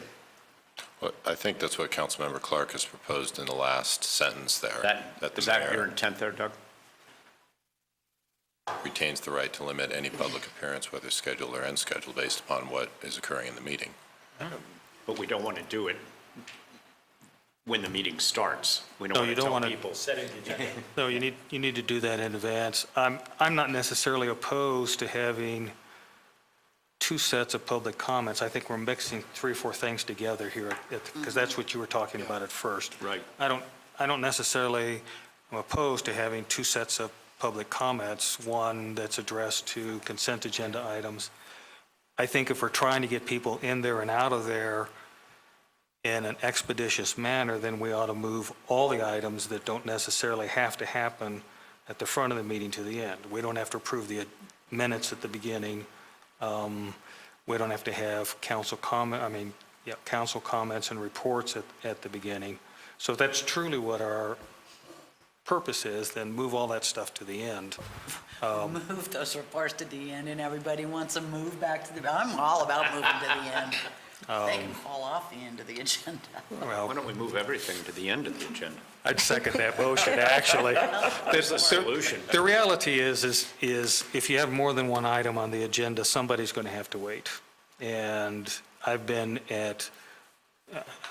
on both sides of the bench at long public hearings, meetings that have had multiple public hearings that went extensive periods of time. It's unavoidable. The best way to do that is manage meetings perhaps a little better and schedule them so you don't have those things that take place, but it's unavoidable. Somebody's going to end up waiting. And so I'm not sure it's good to pick and choose which ones you think are more or less valuable to wait, but I'm not opposed to trying to streamline the meeting so that people wait the least amount of time as possible. Is there anybody who hasn't commented that I've missed? Debbie? I do, I'm trying to break it out. I do like the split that we're doing. I think that works. I think it has been working, and I think, again, we just need to stay flexible enough that if we do start to see a real problem arise, we're able to adjust, and we've been doing that. I would like to stay with the 3 minutes. I think that's also working. This 10-minute thing, used to be the 10-minute was used for things like the Columbine thing, or the Heritage football team won state. Biga. We have another situation that's percolating around concerns with nonprofits in our community and how they'll be affected by the scientific and cultural funding change. And so they want to have a voice. So I think the 10-minute has to be something that we have it fairly clearly defined what we would like to see happen there. I'm not comfortable asking the city manager to have that discretion. I think that should be the mayor's discretion, only because I think that the mayor runs the meeting. And I think, I guess I just am concerned on the 10-minute that we, if our intention is to allow larger community voice, like what we just said, if our intention is to give them a place on there that is not a 3-minute, or create something as they arise, then I think we have to be very rigid or have some sort of very distinct rules and guidelines so that when we do say to someone, no, that doesn't qualify, we have to be able to justify that. And I don't like that last sentence. That retains the right to limit any public appearance, whether scheduled or unscheduled. I don't like that sentence. I don't think we need that, and we've never operated like that. I don't think that we need to have that in there.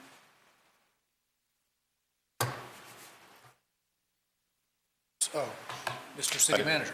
I just want to point out that one of the things that we've shifted over the last 4 years is if there are nonprofit, and I'll use that as an example, or some entity that wants to come and speak in front of council, what we've done is tried to shift them to a study session. Because of the intent, if there's a concern around nonprofits and the funding about it, we maybe that's what Phil was about to say, but we've wanted it to be more of a conversation, not a presentation. So really what's been left, Senator Newell is a great example when she comes for Conflict Conflict Resolution Month. She has wanted more time than the 3 or 4 minutes, whatever the number is, to make the presentation, but those have really dwindled to next to nothing.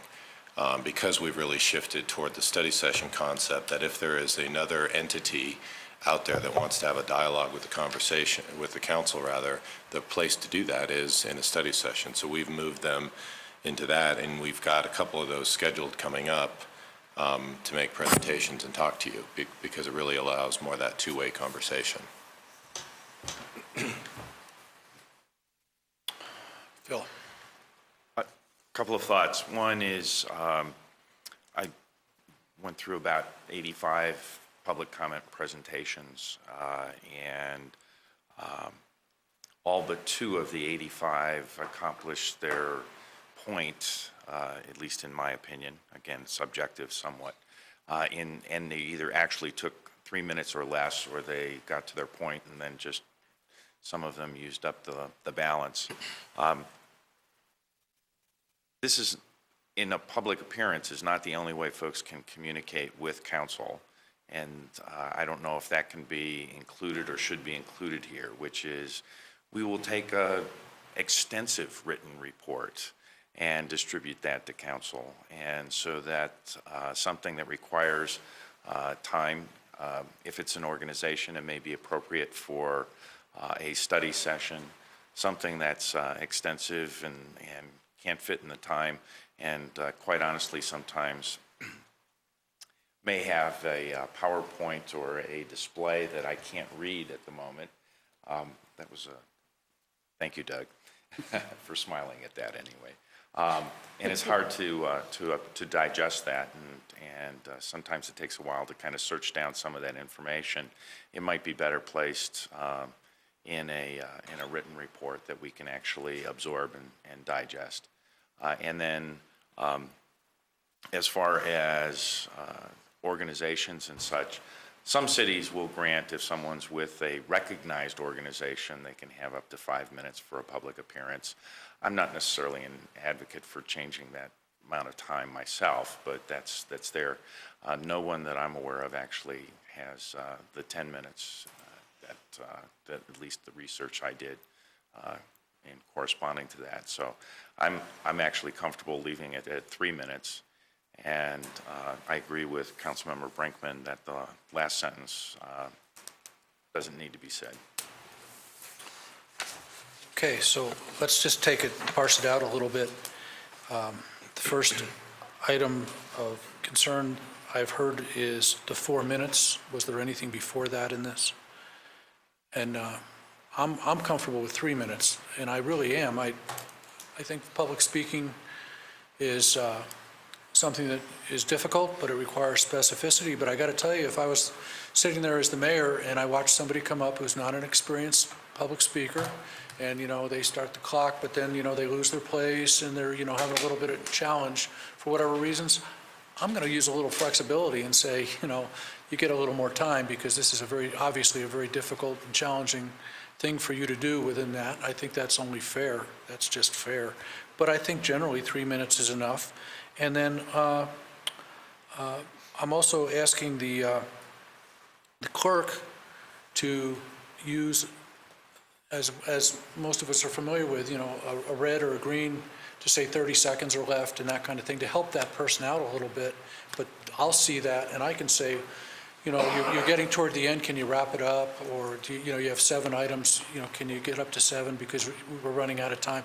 I mean, I think I could coax them a little bit if needed, and that 3 minutes is a guideline. We're not going to bring the hook in, and I'm comfortable with 3 minutes based on, I'm going to really try to, it's the friendlier issue that we talked about a little bit earlier. This needs to, somebody speaking to council has to be helped along if it's their first time, because it's a very difficult situation. I'm all for that. So I'm for the 3 minutes. I will go around in a minute. I'm also thinking that maybe we don't use the study sessions enough for people that want to address us. Maybe we can have 10-minute blocks in a study session, and that's probably a whole lot less stressful for them than being down there perhaps, where they can use a PowerPoint or something a little more effectively than in that room. So I'd like to see us consider better ways for people to do that. I don't have a problem with saying we'll do it, but we just need to be really selective on the 10 minutes. So those are really my comments, and the discretion of the mayor is probably, I'm going to vote for that because I think that's my role, is just to vote for those things as mayor. And then if I don't do it, you get back to me. And I don't have a problem with the last sentence, actually. But so those are the parse items that I see. Hopefully those are what you see. So shall we go around, and I want to get input from the council, first of all, on the minutes. 3 minutes or 4 minutes or whatever minutes, what number do we put in there? Jerry? I'll go with 3. But the second part of this, though, Doug, this was the additional agenda item you're talking about here, isn't it? Yes, the It's other scheduled- part scheduled. is the scheduled public appearance, is what we used to call it. Yeah, so I'm okay with the 3 minutes as well as having a special section. But it does need to be defined as what is going to qualify. It just can't be somebody to get up there and just kind of bloviate against Bill Hopkins here, for instance. It's got to be somebody, it's got to be a set reason why. And are you comfortable with the mayor rather than the city manager doing that discretion? Oh, far more comfortable. What?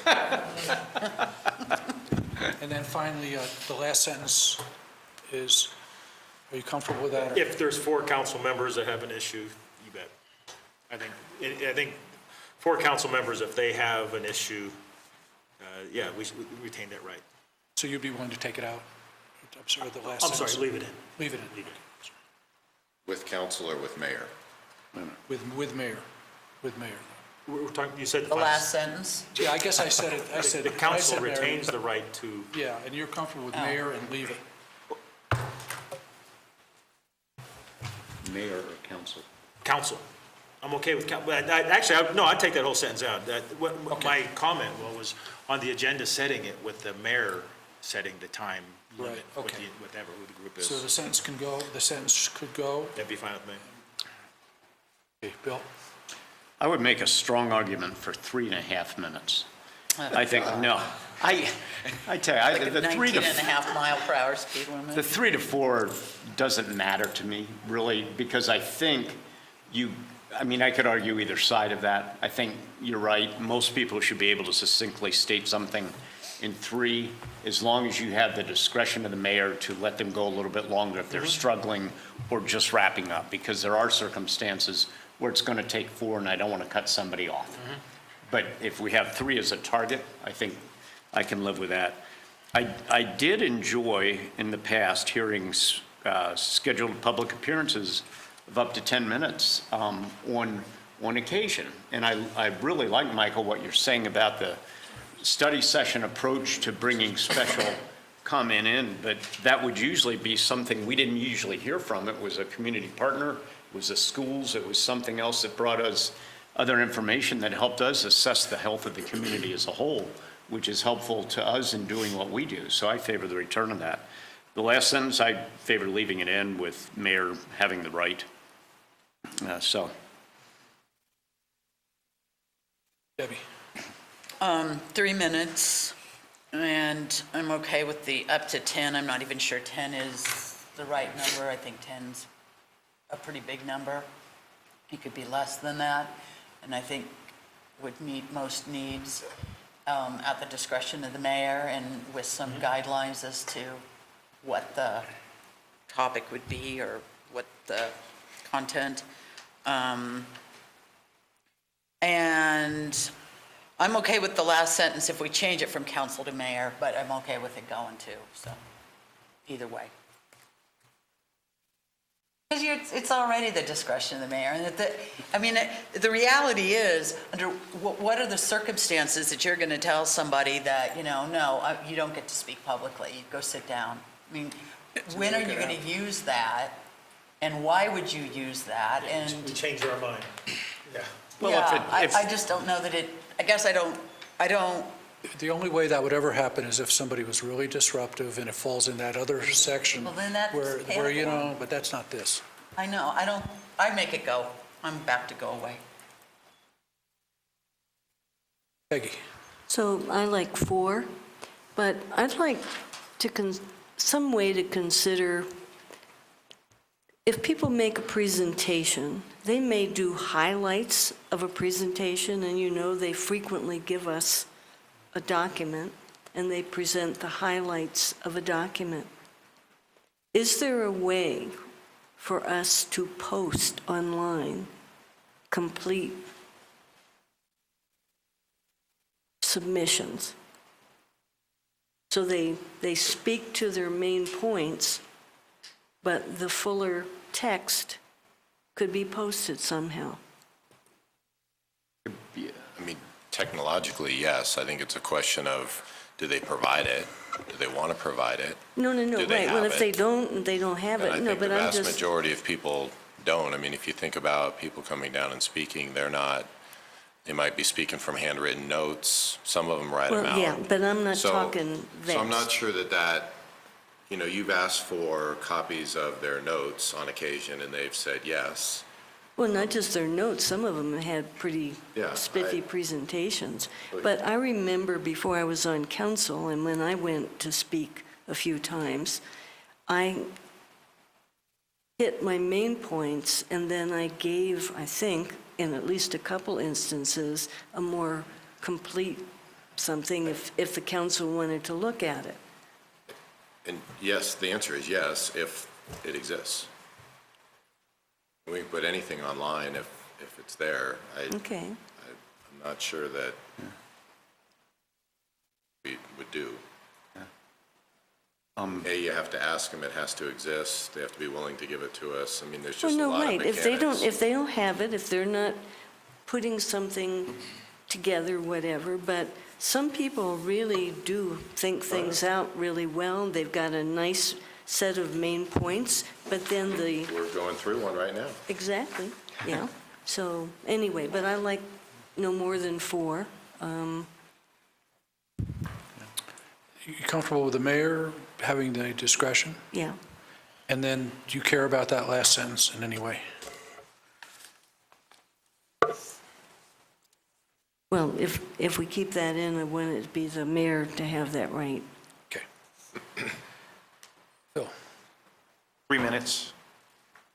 Those desiring longer time will be at the discretion of the mayor. And I would include options of submitting written information, being included at a study session, submitting video, possibly augmented by written information or a PowerPoint, and all of that can be distributed to council and as an option, or and with the mayor's discretion can be a dialogue at a study session. But I would include all of those options, not necessarily limited to them, but let folks to be creative with technology that's there. I think you covered.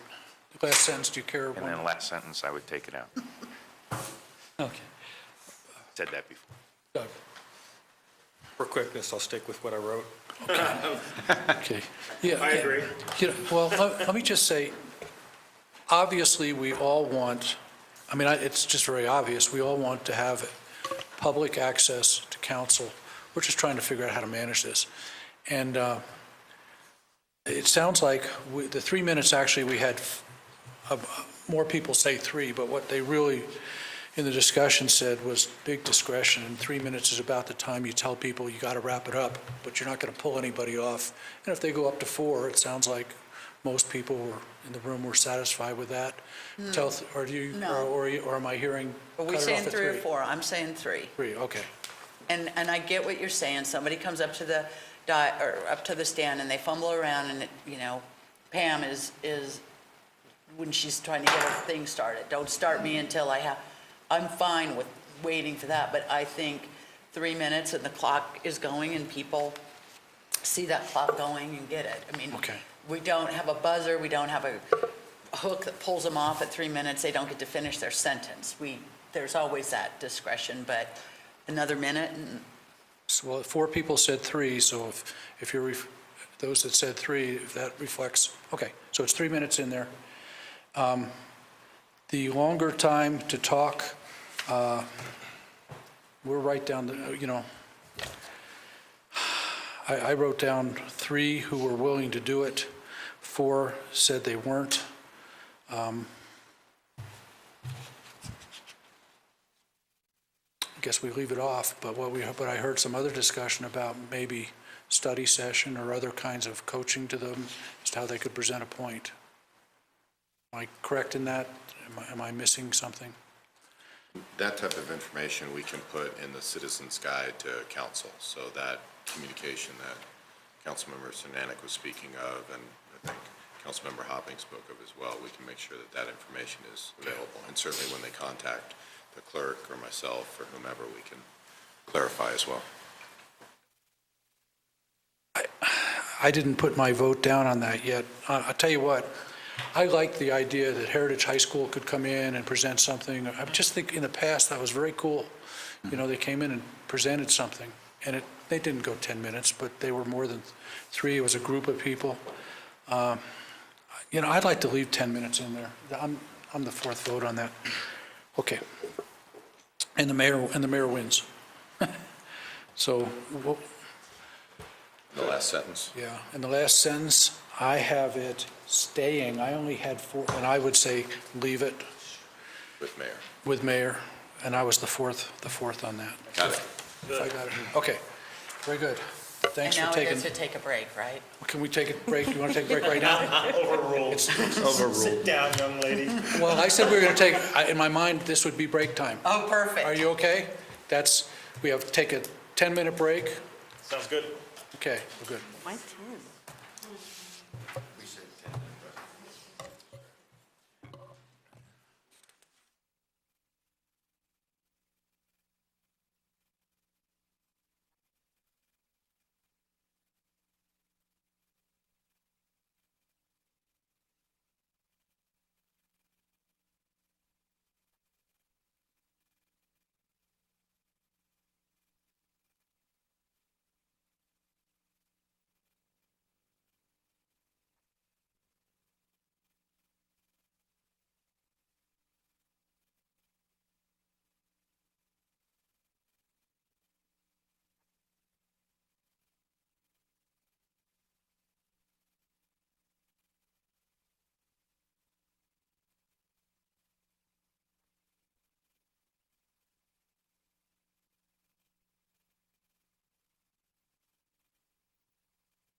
Okay, it's right.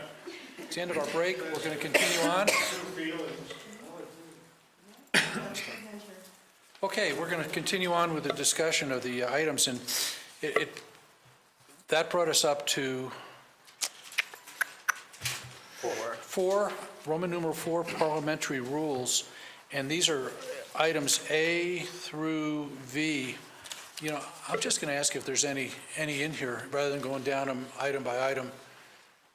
I've got one suggestion on B, Suggestion on B, go ahead. take out generally.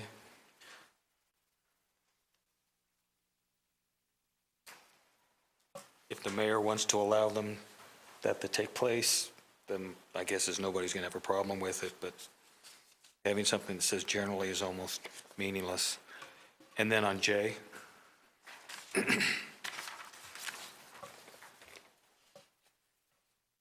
on the second to the last sentence, starting or no later than the next regular or special meeting, take that out. So you're reconsidering something during the same meeting. If the meeting ends, then it's a whole new ballgame. Okay. Let's go back to item B. Does anybody see a problem with taking the word generally out? I don't see an issue. I generally agree. Generally, a good idea. Does anyone have anything up to item J, and then we'll go to J? Okay, item J, the recommendation was to, on the second to last line, it says, or no later than the next regular or special meeting, to be remove that with the thought, and Doug, correct me if I'm not saying it correctly, once that meeting where the motion to reconsider is over, it's over. It's over. It's over. Then if you want to change something, you bring it back as a new item at another agenda meeting. This is a hangover from something that was very confusing and wrong in previous legislative things, and it doesn't make any sense. It is in Robert's Rules of Order, though. Well, but reconsidering in Robert's Rules of Order is only for the same meeting. No, it does have, it does have that in Robert's Rule of Order. This is simpler, without a doubt. Yeah. So let me go around the room since there's some discussion. Phil? Well, I was just going to say that I'm okay with it. So if you wanted to take me as first, except that I would also add eliminating the word either in the line above it. Yes. So you are okay with the removal? I think you should eliminate either, though, rather. Tomato, tomato, yes. Peggy? Go the other way and let me hear what people say, if you don't mind. If you go the other way and let me hear. Go to Jerry. Go to me. I'm okay with it, Okay with removing it, or? with leaving it in. It's an extraordinary circumstance where that would happen.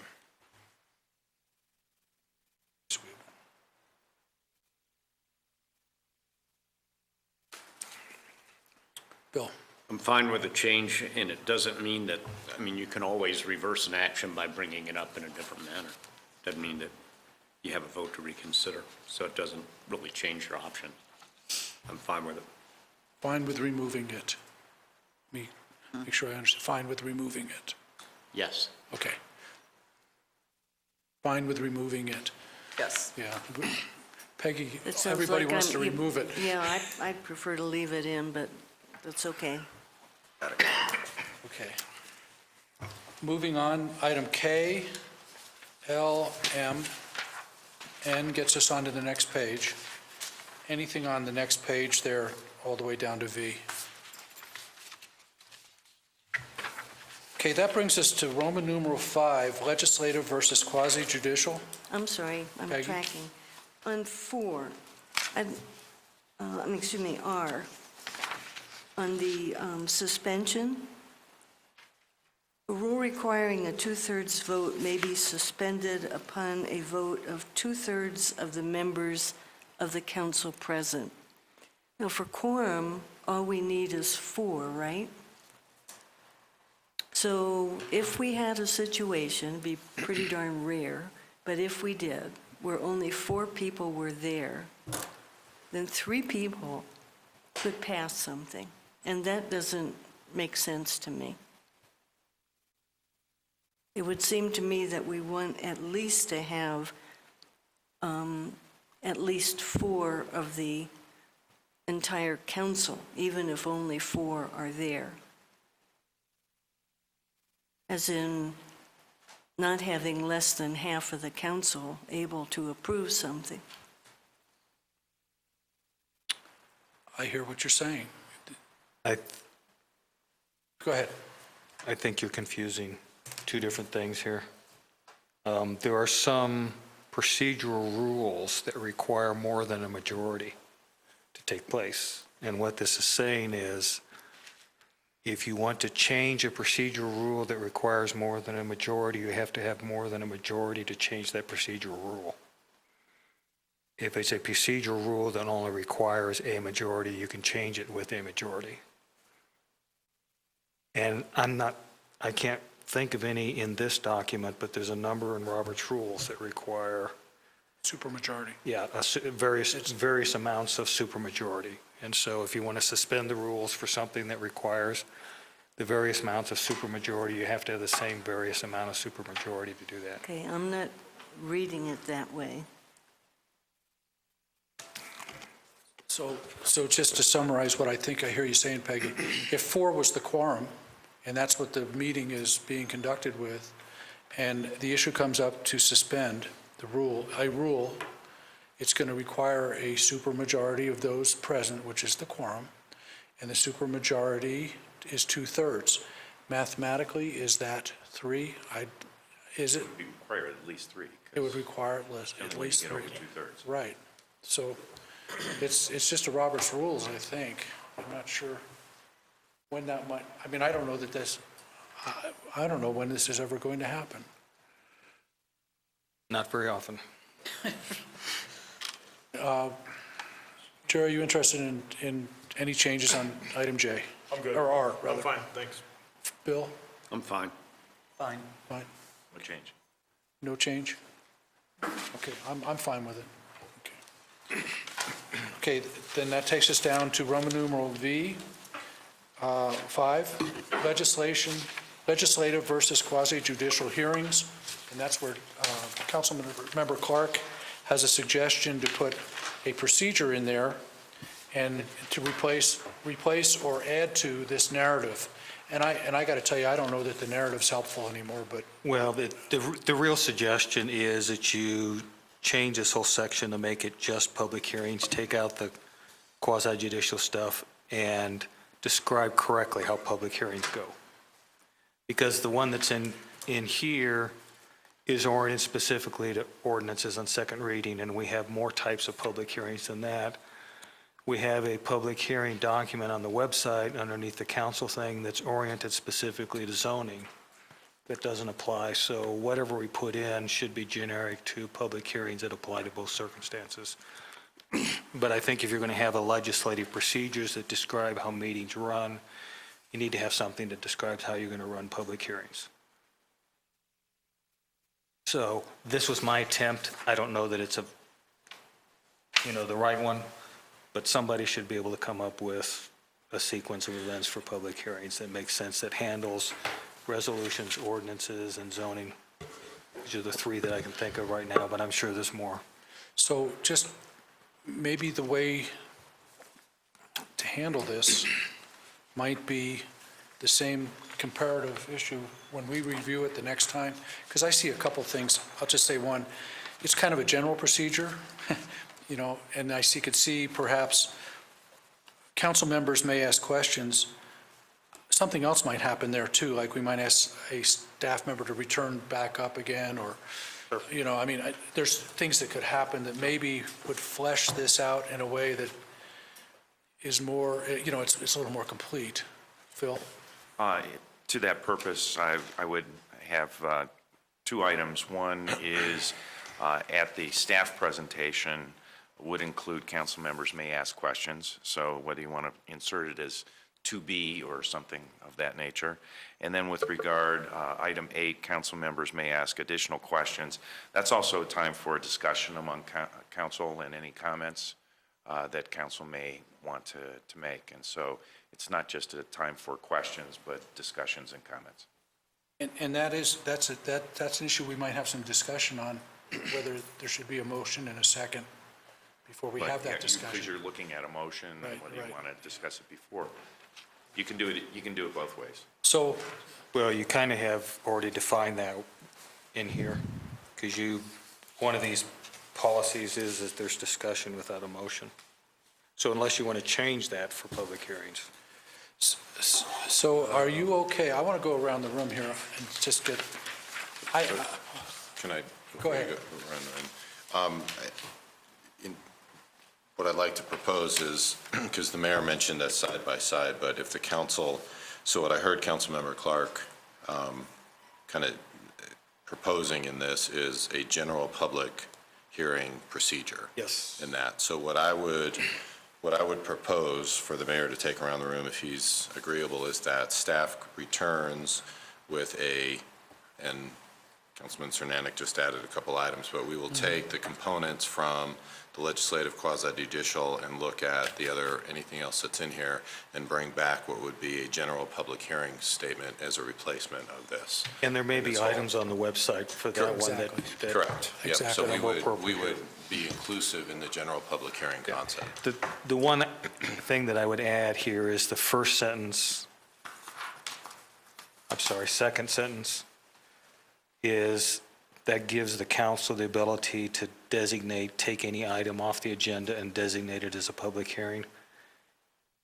So that if we don't want people speaking in the unscheduled public appearances about something, and I can remember some items in the past where we knew that was controversial enough that the council can then just move that to a public hearing, and then people can speak closer to where that takes place. And we've used general business as an item for that, to put it under general business with a public hearing. Not very often, but we have.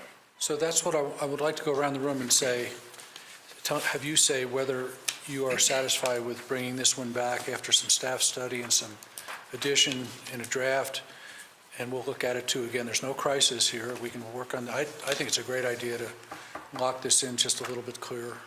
I don't think we're asking anybody, I don't think we're asking staff anything outside of what's necessary. And I personally had to just say, the quasi-judicial and that discussion narrative, I had a problem with that anyway. So that would be addressed. Jerry, what's your thought? I'd kind of like to hear from the city attorney and see what she thinks. What are your thoughts on this? I mean, I think it reflects accurately what a legislative and quasi-judicial hearing is. I'm not sure that you guys need it in your legislative rules.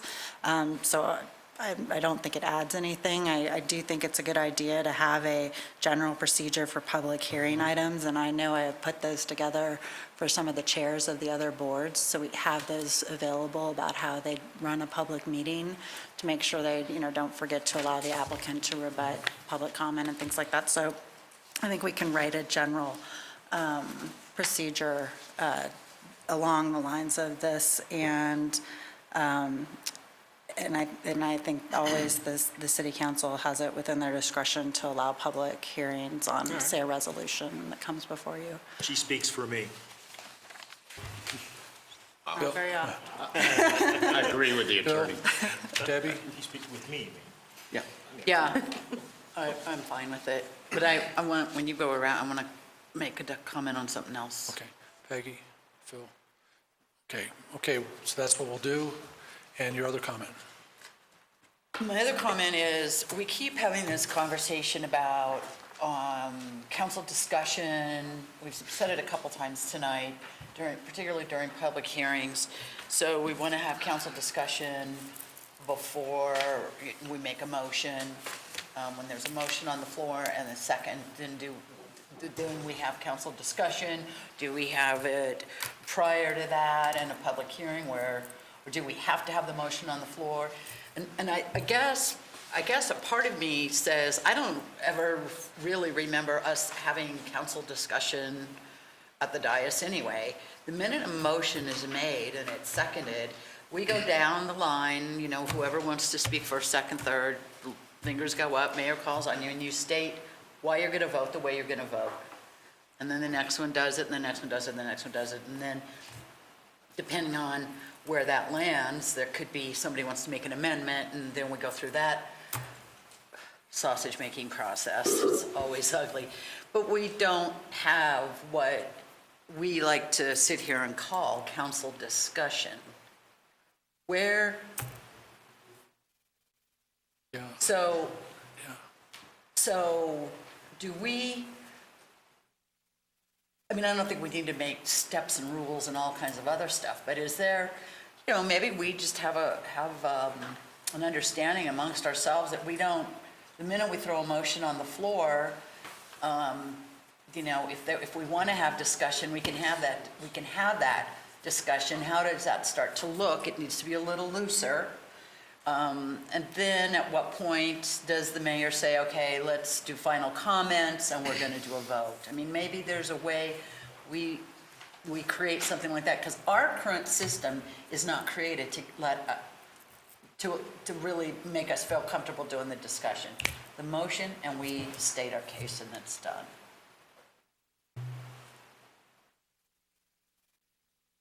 Also, the rules that we're doing here would apply to boards and commissions, and maybe that same issue applies to them too, that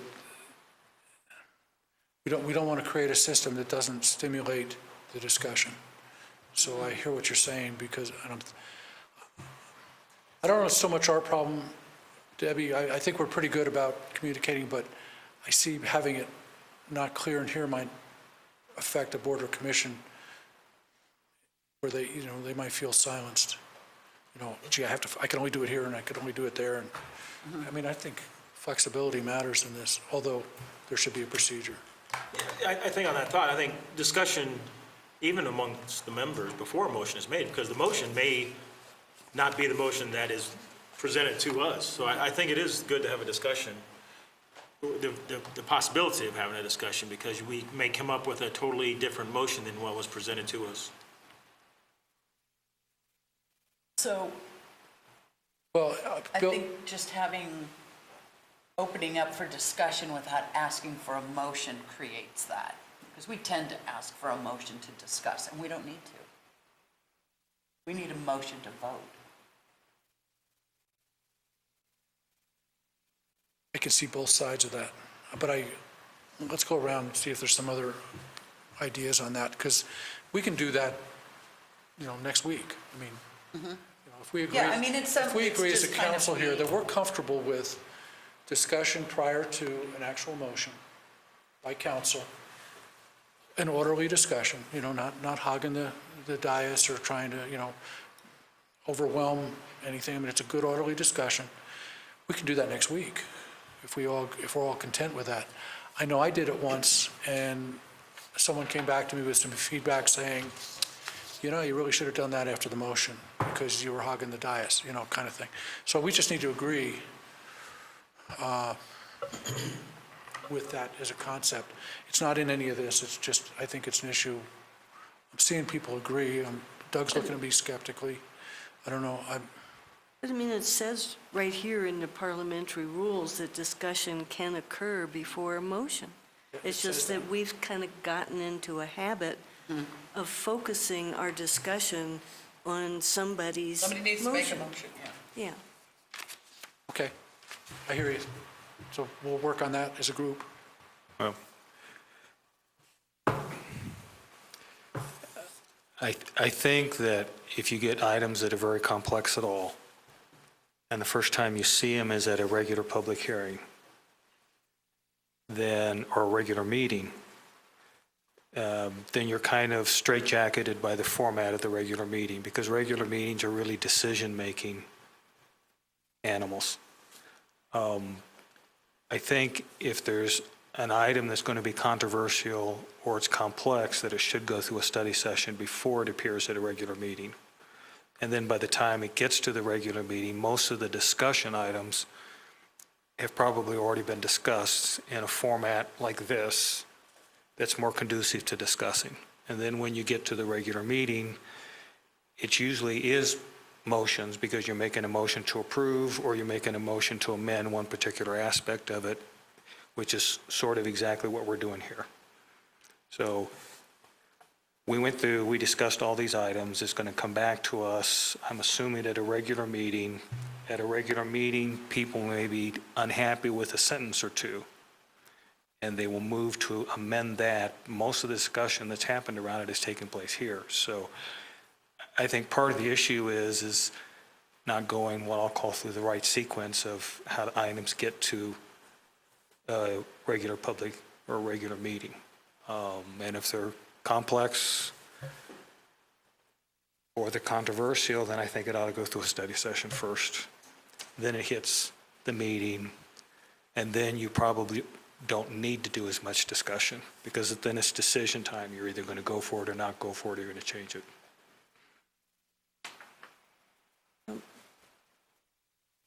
Okay. Two questions. Peggy. Peggy.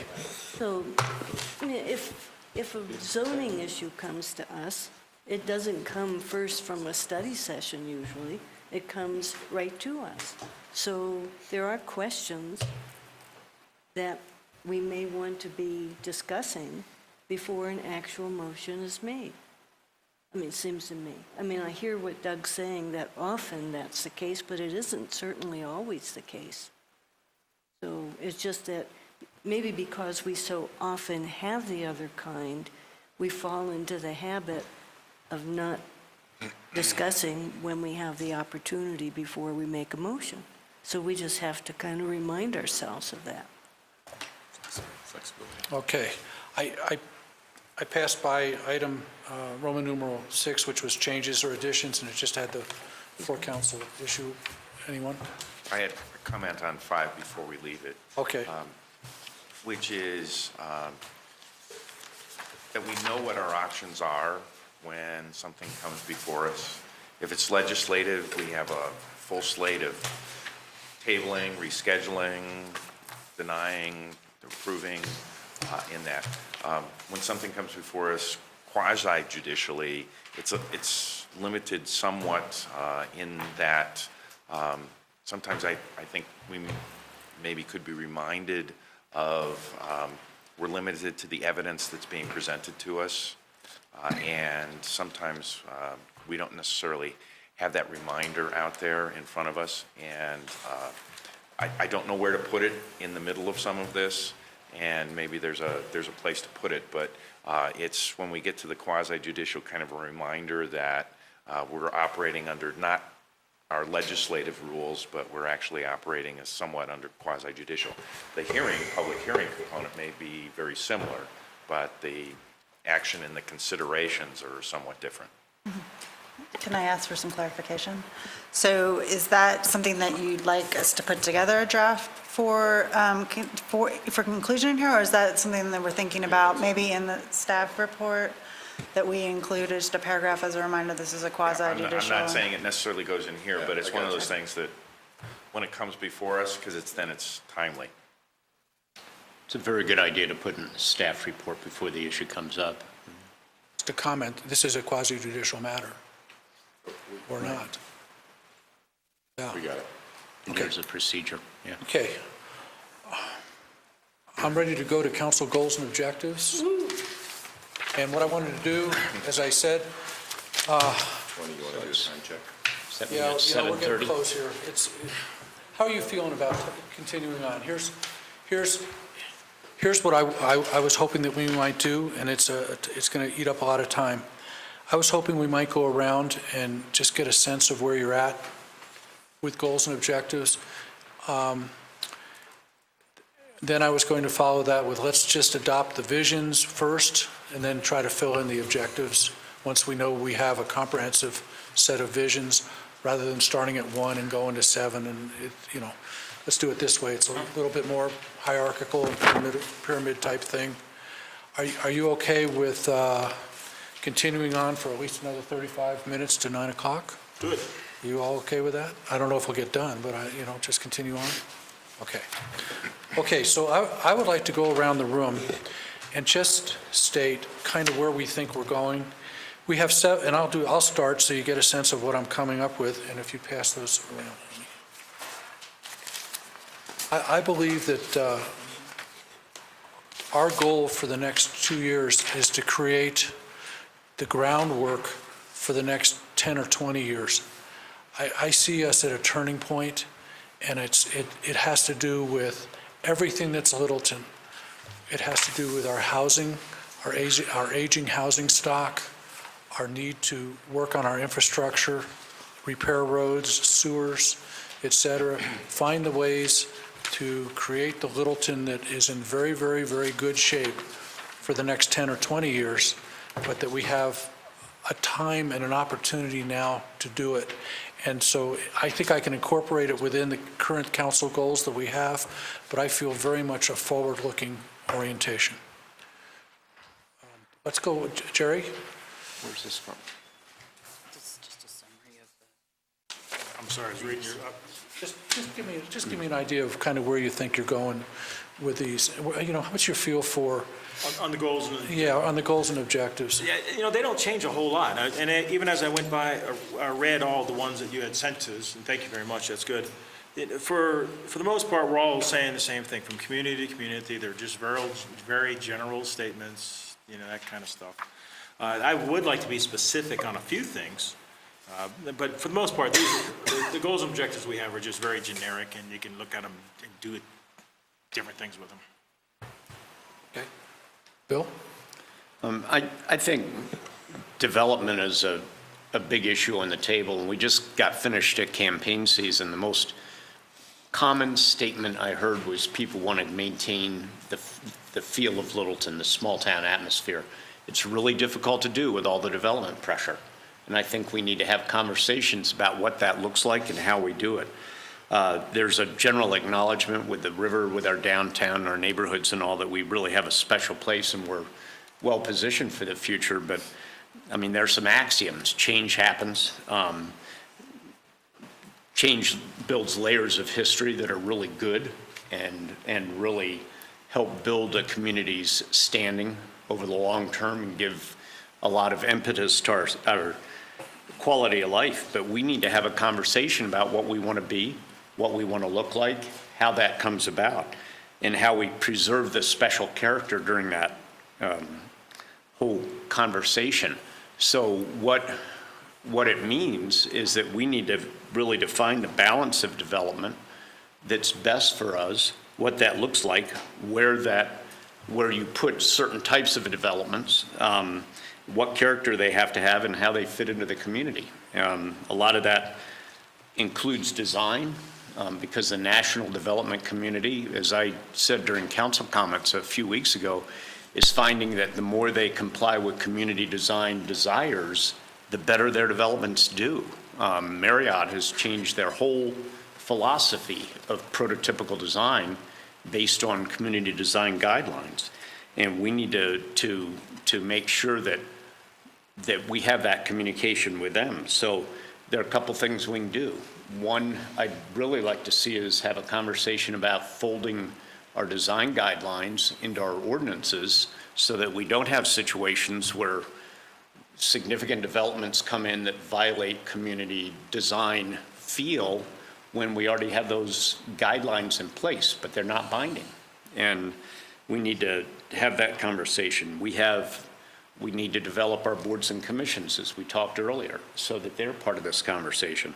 And we need to get assistance from professionals like Puma, who we've hired to help us see what that looks like. So we have a community conversation, citizen involvement, our boards and commissions, and professionals to have it all come together so that we can aggressively address what Littleton looks like in the future based on our desires rather than reaction to what comes down the pike.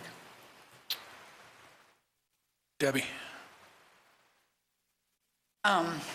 Well, I've always believed that our greatest contribution to our community is putting the things in place today that will the city will benefit from in 20 years or in 30 years. There's a lot of things that we're dealing with right now, the previous councils didn't deal with, and we can see the problems that those things have caused, and we can see it's, you know, it destabilizes a community when you don't have your group of leaders leading. And I think that that's one of the things I'd really like to see us take on. A number of years ago, Michael sent me he was at a conference and sent me a text and said, and the simple question was, what would you, I think I have it. I'm gonna screw it up. What, in 20 years, if you were a council member 20 years from now, what would you be grateful for the council today, that the council today did? And when you start to think in those terms, you start to think about the things that we probably should be working on and should be doing. I think we have great opportunity to lead and direct some of the development that is coming, and it is here. And it's throughout the metropolitan area. It's not, Littleton is not a victim of developers. It is all over the community. It's all over the metropolitan area. Colorado, they expect the population to be 15 million by 2050, and it probably will happen sooner than that. So people are coming. We're not going to be able to stop it, but we need to get in front of what we want that to look like for us and not have it run us over because we weren't able to make smart decisions today. And the decisions we make today, it's not about what happens tomorrow. It's about what happens in 5 years and 10 years. And that's where true leadership is. And that's what we really need to get. I would really love to see us get in front of that and get a hold of that and really be leaders, community leaders that help set the stage for what councils should be doing. And I think that an example is the Enser property. An example is the Ergen property. These are places that are going to redevelop. And we have a responsibility to make sure that they are developed, as Bill said, within the tradition of our community. And that it's something that we either get in front of and we start managing and we start dealing with, and it's not going to be easy stuff, and it's not stuff that is going to be something we get done in a study session. It's going to be all bigger than that. And I think, my goals is to just really work at those levels and work at those at a pace where we are able to make the progress, but lay the foundation that will allow other councils to continue the progress. Peggy? Well, man, everybody already has said some wonderful things. For me, it's important that we preserve what is special about Littleton while we try to thrive.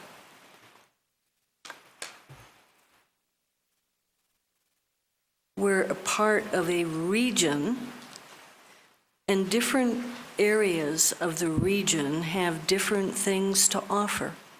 We don't have to have everything that everybody else has or several other places have. What we need to do is to make sure we preserve what people come and stay. People who come and spend money, they don't all have to live here. We can maybe try to get everybody in the metro area to come spend money here. I'm teasing, but it's really important to preserve what the citizens say they love, even as we try to do something that sounds contradictory, and that is find ways to thrive. But I think it can be done. I have told a few people when I was going door to door, somebody on the other side of the river, somebody on this side of the river, both with very, very good incomes, huge incomes, told me if Littleton loses its charm, they're moving. We don't want to lose those people, but we have to find ways that we can thrive and keep the diversity of people and incomes and interests and so forth. And I think there are ways to do that. Bill? Yes, I start off at a highest level, and it's kind of like a school district isn't just teachers in the classroom, it's also an infrastructure business. If they have lunchrooms, they're in the food and nutrition business, and they're also in the transportation business. We have citizens in neighborhoods that are, as Councilmember Cole said, absolutely special.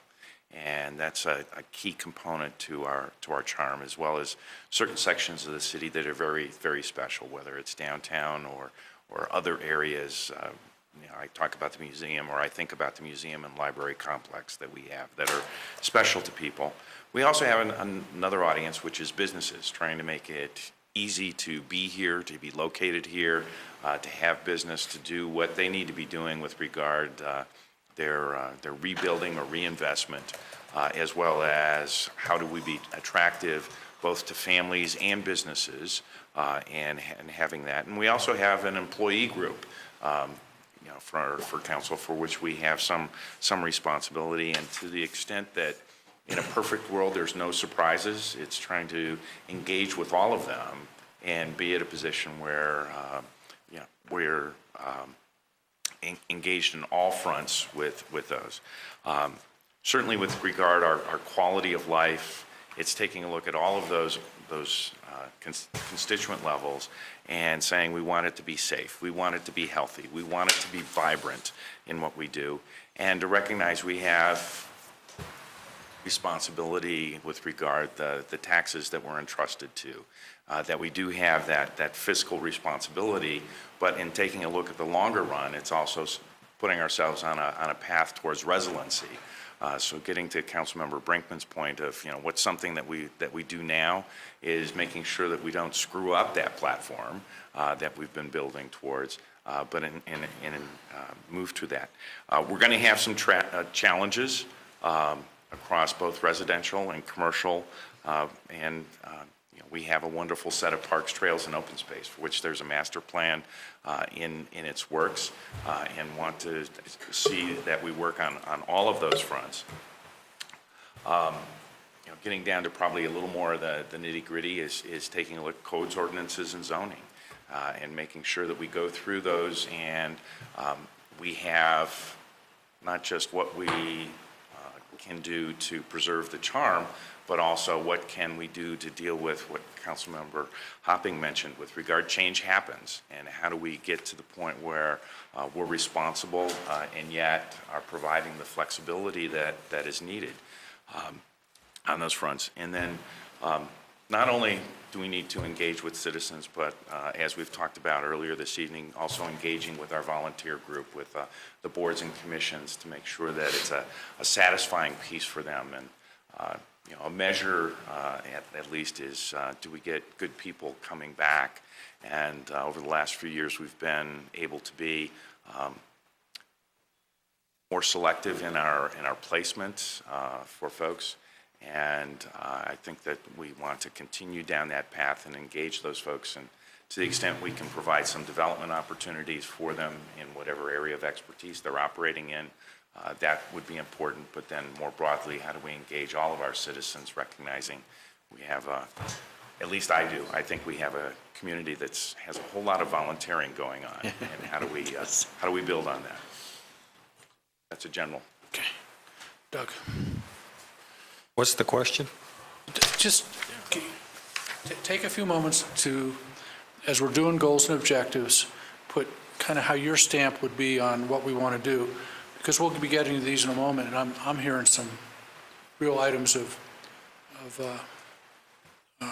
Are you looking for specifics in the next 6 months? No, just generally, where does your vision take the city in the next 20 years? This is fine. That's good, okay. And I'm good with it too, but I do see some deals. So let's move into the specifics. All right. And see if we're okay with, as we get to them, these titles, and based on what you've just heard or thought about, if your item isn't really going to be addressed in one of these, I'm leaving it up to you to say, on this assure a financially sound city government, I think that it misses, I'm just saying this for point of discussion, it misses resiliency. It misses that topic. Maybe that should be in that vision. Or when you get to preserve, maybe preserve doesn't really address the idea of protect what we have that's so important in the current character of our communities. So you just, that's where you need to provide the input back on these objectives. And if the objectives have been met, we probably want to remove them unless they're ongoing, and we say ongoing. We need to just work on each of these a little bit. So starting with 1, assure a financially sound government, city government, financially sound city government. Does anybody have any wording change or any point or any objectives that they would like to address in there? Debbie? Well, I think the word develop a budget process, we have a budget process, so I don't think, because I think the budget process that we use has been very effective in helping us to meet our vision through our goals and our objectives. So develop a budget process that provides, but maybe it's to maintain a budget process or to support a budget process. Maybe instead of develop, it's support a budget process that provides. I just don't think it's a task that we have to develop one. Anybody have a problem with Are you looking replacing? at just the title, or are we going to No, objectives? we're actually going in the objectives Okay, cool. and the title if you. appropriate now.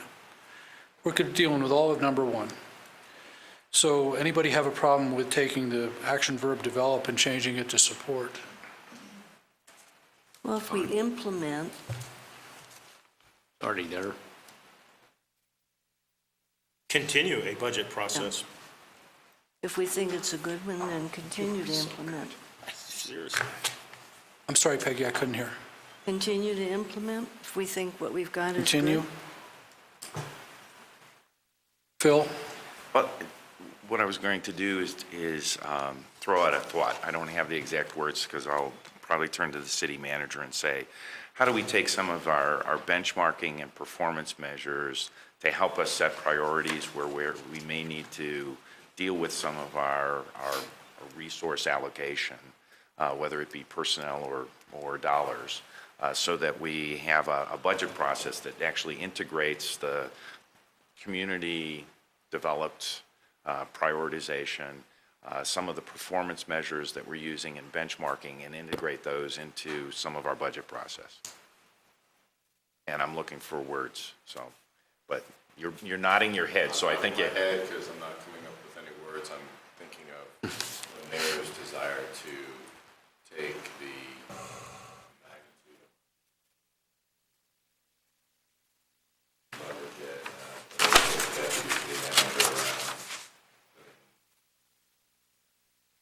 hard to goals and how and whether we've met them. Rather than wordsmith. Right. 20 minutes till I hear you, and we'll figure out where to incorporate it. Maybe the word is scorecard. Maybe that's. I'm not sure it's just a single word, so. I think we can, we're going to continue to nod our head. Okay, and again, the process is, we're going to see these again. We're just trying to get a draft to some new changes. And if I could short circuit some of the discussion, what I'd like to see, rather than the words that are in the third objective underneath this, is to somehow build in economic resiliency within that, rather than necessarily what could be misinterpreted here, but actually something that says, how do we make ourselves right for the long term?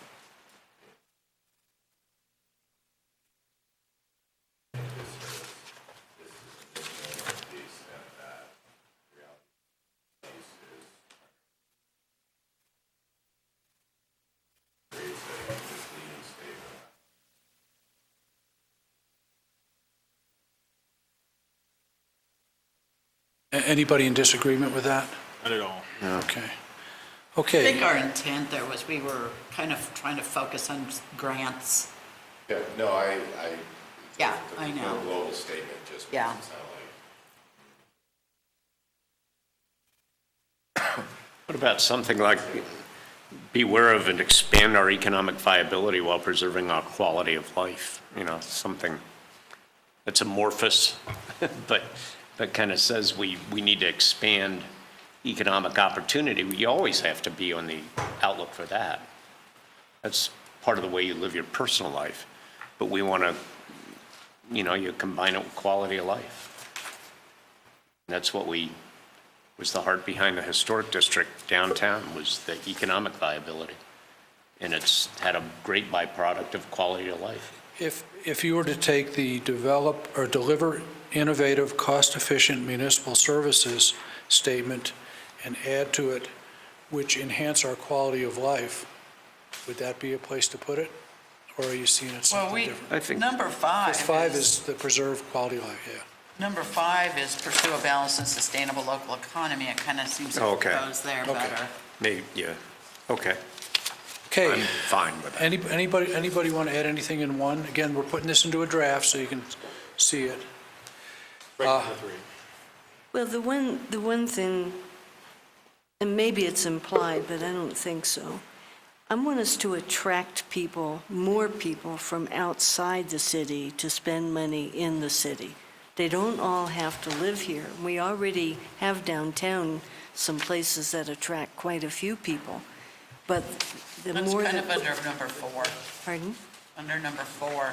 Either that or 4 and 5. 5. I'd 4 say and 5. Well, that's focusing on preserving a quality community, but if we're trying to ensure financially sound city government, we've got to generate more revenue. That would definitely be Well, fine. I still see, Yeah. So Peggy, just Well, say the phrase that would fit, and we'll put it in 1 there, that it can be in there for the draft. okay. So attract and retain diverse retail that attracts patrons within the city and from surrounding communities. Can you say it 1 more time? Attract and retain diverse retail that attracts patrons within the city and from surrounding communities. And you're putting that into 5, are you? Well, wherever we want to put it. I was putting it in 1, but wherever we want. I'm looking at assuring a financially sound city government. Okay, I'll add to the point that I made earlier about resiliency as we're looking at this is one of the points that was made yesterday at the Economic Outlook presentation done by the University of Colorado is what is the state going to be doing with regard to the move towards more e-commerce utilization? And without a resolution on what happens with sales tax, how do we not just say, hey, we want to bring folks in, but we're also cognizant of what that might be doing to us or for us?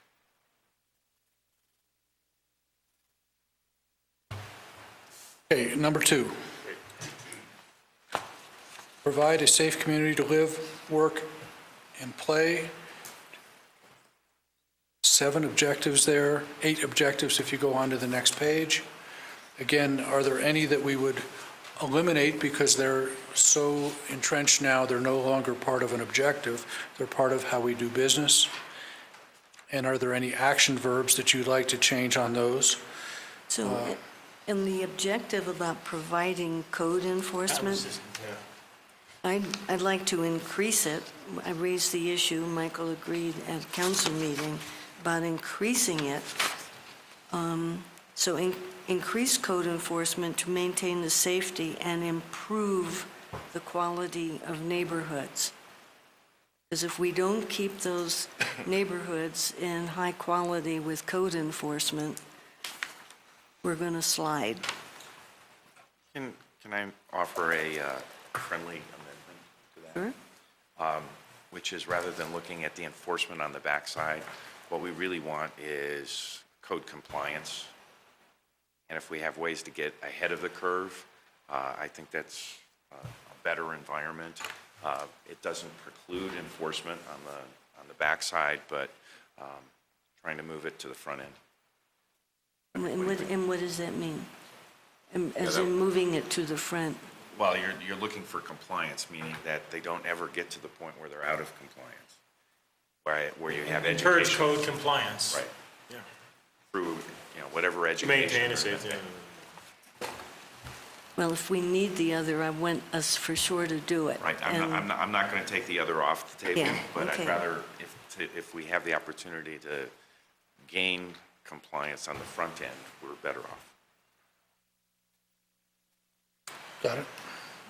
Because, Yeah, well, here, the I might reality call is, Peggy on Yeah. it, because I think if what you're trying to do is, it's not just increase, because that's an action in service of something. So if we want to have, if council's comfortable, I'll work with Peggy prior to returning the draft, because I think it's a combination of what Peggy and Phil are saying around increase and encourage, because there's an outcome that you would want in the objective, and we want to make sure that the language stays more than I send another code enforcement officer out and then we're done with it. So it's in service of something. So yes, I'll work with Peggy and we'll include it in the return. any other items in there, Peggy, Debbie? And maybe it's just me, but objective 2, it seems disconnected. Provide police protection and other services to maintain the infrastructure. Pull over, your driveway's cracked. That's a So, yeah, we want to maintain, well, I don't think we want to maintain our infrastructure, we want to improve our infrastructure. But police protection, maybe that needs rework. Why did they go like, there's kind of like Yeah. this? So I think the issue is you have two discordant kind of, police protection is one thing, infrastructure is another. So my question to the council would be, do you feel like, to the mayor's comment about is it so entrenched, do you need to pull out separately providing the police protection? Because I think and I don't really remember the conversation, but knowing what the status of the quality of our infrastructure, that ties to the safety, the physical safety, not the police protection of people who want to live here, work here, and play here. Well, I think on number 3, provide fire protection and emergency medical services that meet the needs of the community and the city's fire partners. Now, this was written before Quick Car and Care Car. Correct. So those fall smack right there. Those are two things that totally meet that objective. So it isn't about providing police protection. We're going to provide police protection. Maybe it's about making sure that we honor the needs of the police for updated equipment, or, I don't know. But it isn't about protection. That's a core service, and it should, Okay. it's an unspoken. So you want to maintain the police protection comment, I can expand on it, but separate the other services, maintaining the infrastructure. Yeah, maybe it's split those more out. about support our police department and technology and advances that continue to serve the needs of, ever-changing needs of the community. One of the things is the cyber crimes. Right. The other is the crime report, maps and things, the real-time. Yeah. Got it, I think you got it. Yeah, I got it. Got it, okay. 10-minute warning. Okay, he's got it. Any others in number 2? Just a word possibly, as we look at vehicular, bike, and pedestrian in that second to the last objective on the page, it's not just that folks have access to it, but we actually have a connected community. We've talked about in transportation, the first and last mile, and that's some of the TOD planning, but it's It's not just accessibility, it's the connectivity that folks have. How about the word mobility? Well,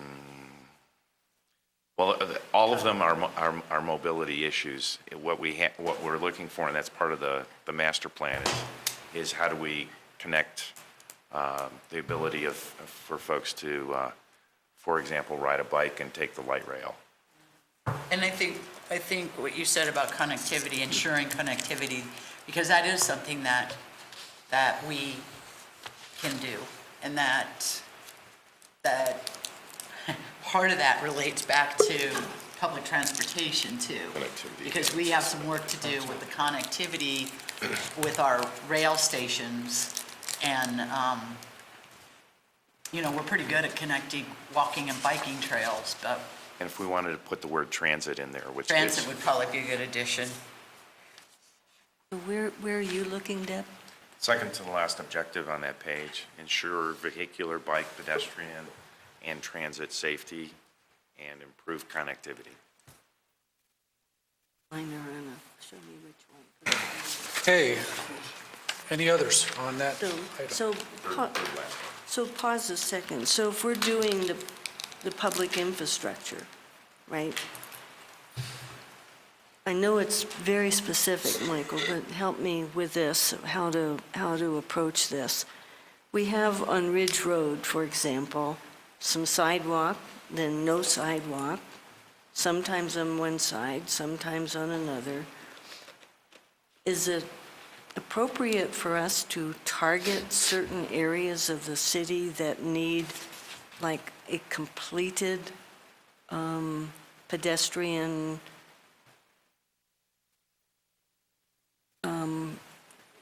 What you're saying is from edge of roadway to edge of roadway right now, we don't account for bicycles in some areas, we don't account for pedestrians in some areas, and if we were to ever improve that road, providing there's a right-of-way there, we would put curb and gutter Yeah. and sidewalk and bike. And there are a couple, at least one, maybe two streets north-south that intersect there that have the same problem. In fact, at least one, I think, has no sidewalk at all on either side off of That there. kind of, Peggy, that kind of goes to 3, though, develop and maintain the public, because that's. Well, I know, but what I'm trying to get at is if we want to target places, sections of the city that need to be more complete, I'm asked my question is what I'm trying to get at, is can we target that and say, hey, let's make this place whole, or whatever word we might use for, The answer is, of course. I think it goes a little bit to Councilmember Hernandez's question earlier and kind of what the mayor's been working on, which is, if you have X amount of dollars, do you want to finish curb and gutter on certain streets in lieu of redoing other streets, which may be down to basically, dirt? Or do you prioritize and you put the limited resources toward, just maintaining the quality of streets that are out there? And then if there is a bond measure or whatever, the council or windfall of money in some fashion, then do you take that and leverage it to curb and gutter and those kind of things? And I think that's a good and great policy question for the council to discuss during the budget process of, here's the amount of money. And I think it's part of what the mayor is going to want to talk about when we delve into this a little bit more and package a proposal for the community, because that could be one of the things, is finish the last 100 yards in lieu of miles. So, but of course we can do that. yeah. So is the action verb maybe study or develop a plan for everything that we just said? Well, I think that's what we've been working Part of on the to the infrastructure extent is infrastructure Okay. for it. So I don't, Okay. we can. I think Peggy's being very specific, which is great, because that's what will end up happening, but these are much more broad than that. So I think it is a question that we have to maybe defer before we get to the actual budget of, do we want to do the last piece or do some more of a different area, or whatever. So, but we have to make those decisions. Okay, so it's almost 9 o'clock, and that was kind of the time that I thought we would want to probably depart. I'm sure we could make an effort, if you wanted to make an effort, to get to the end of this. The other piece we also need to do that is at the very tail end of these goals and objectives is if we have specific council action items or tasks that we want to task the city manager and staff to accomplish for us during the next year. And at different times, there have been items that we've wanted to put in that. That's a pretty intense discussion, I think, that we do not want to miss. Are we coming back with the protocol stuff? We're coming back with that, with the meeting things that Doug gave us. So why don't we just tack that on to that study And session? so we will look at a study session that will finish the goals and objectives. You'll get a draft of what we have up to this point. We'll have the incorporation of the items particularly that Doug brought, but just some of the other inputs for us to look at again. And, we'll kind of do this all over again, really, but with a clean sheet. So we will be, we'll be adding a couple more things or refining. Add, remove, I'd like to remove some items if we could. both. Well, then so you want me to give you a couple that maybe then we remove? Well, do you want us to just submit it? Do you want to, We're going to come back and do another study we're going to do session. another Okay, study all session. right. I'll bring them when we come back, Yeah, that's good. because we've got two big ones. Then the one item that we would not have gotten to tonight is the legislative policy statement. And the reason that we have this is to provide an answer to those who inquire our positions on matters that are sort of beyond the city, or maybe are like construction defects, part of our city. We have something other than to wing an answer. We have some kind of policy. There's a couple items in here that I think certainly we would want to change or look at. So, I think this is one we need to work on. So we have that one to do. And then the other item, I don't know if, I will distribute to everybody a draft of assignments, that's council assignments that I've worked up to this point, but it's a draft. I want to make sure that it's a fit for everybody. It's not that complicated, but it's something that, you should have some input to. Got to make copies. Yeah, and I've been working on that. We'll have that the next What time. about the breakfasts? Okay, I'm working on a calendar like we do attach. We always attach a draft calendar on the Thursday mail-outs. I'm working on that to try to lock in as much as possible for everybody's calendars, January and February. But then I'm trying to, put in pencil those things like the quarterly meetings we talked about, and some of them are just, like boards and commissions interviews. We do those at a certain time. Some things just got to be in there. And as much as I can, figure out those gottas and then give it back to you, because I want input for what you want for those. And I'm listing at the bottom breakfasts, and I'm looking at breakfast as kind of it's a networking opportunity. It's not so much a tasking opportunity, and I'm looking at who to have take that time and effort to bring counsel in here and meet with somebody, what makes sense from the networking point of view. And I'm looking at maybe 3 or 4 breakfasts right now. That's what I think I came up with when I gave the list to the city manager. And I want your input again. None of this is, just mine. I'm trying to get it out to you. So those are all pending. Any other comments? You think we're okay for the evening? If so, we will adjourn.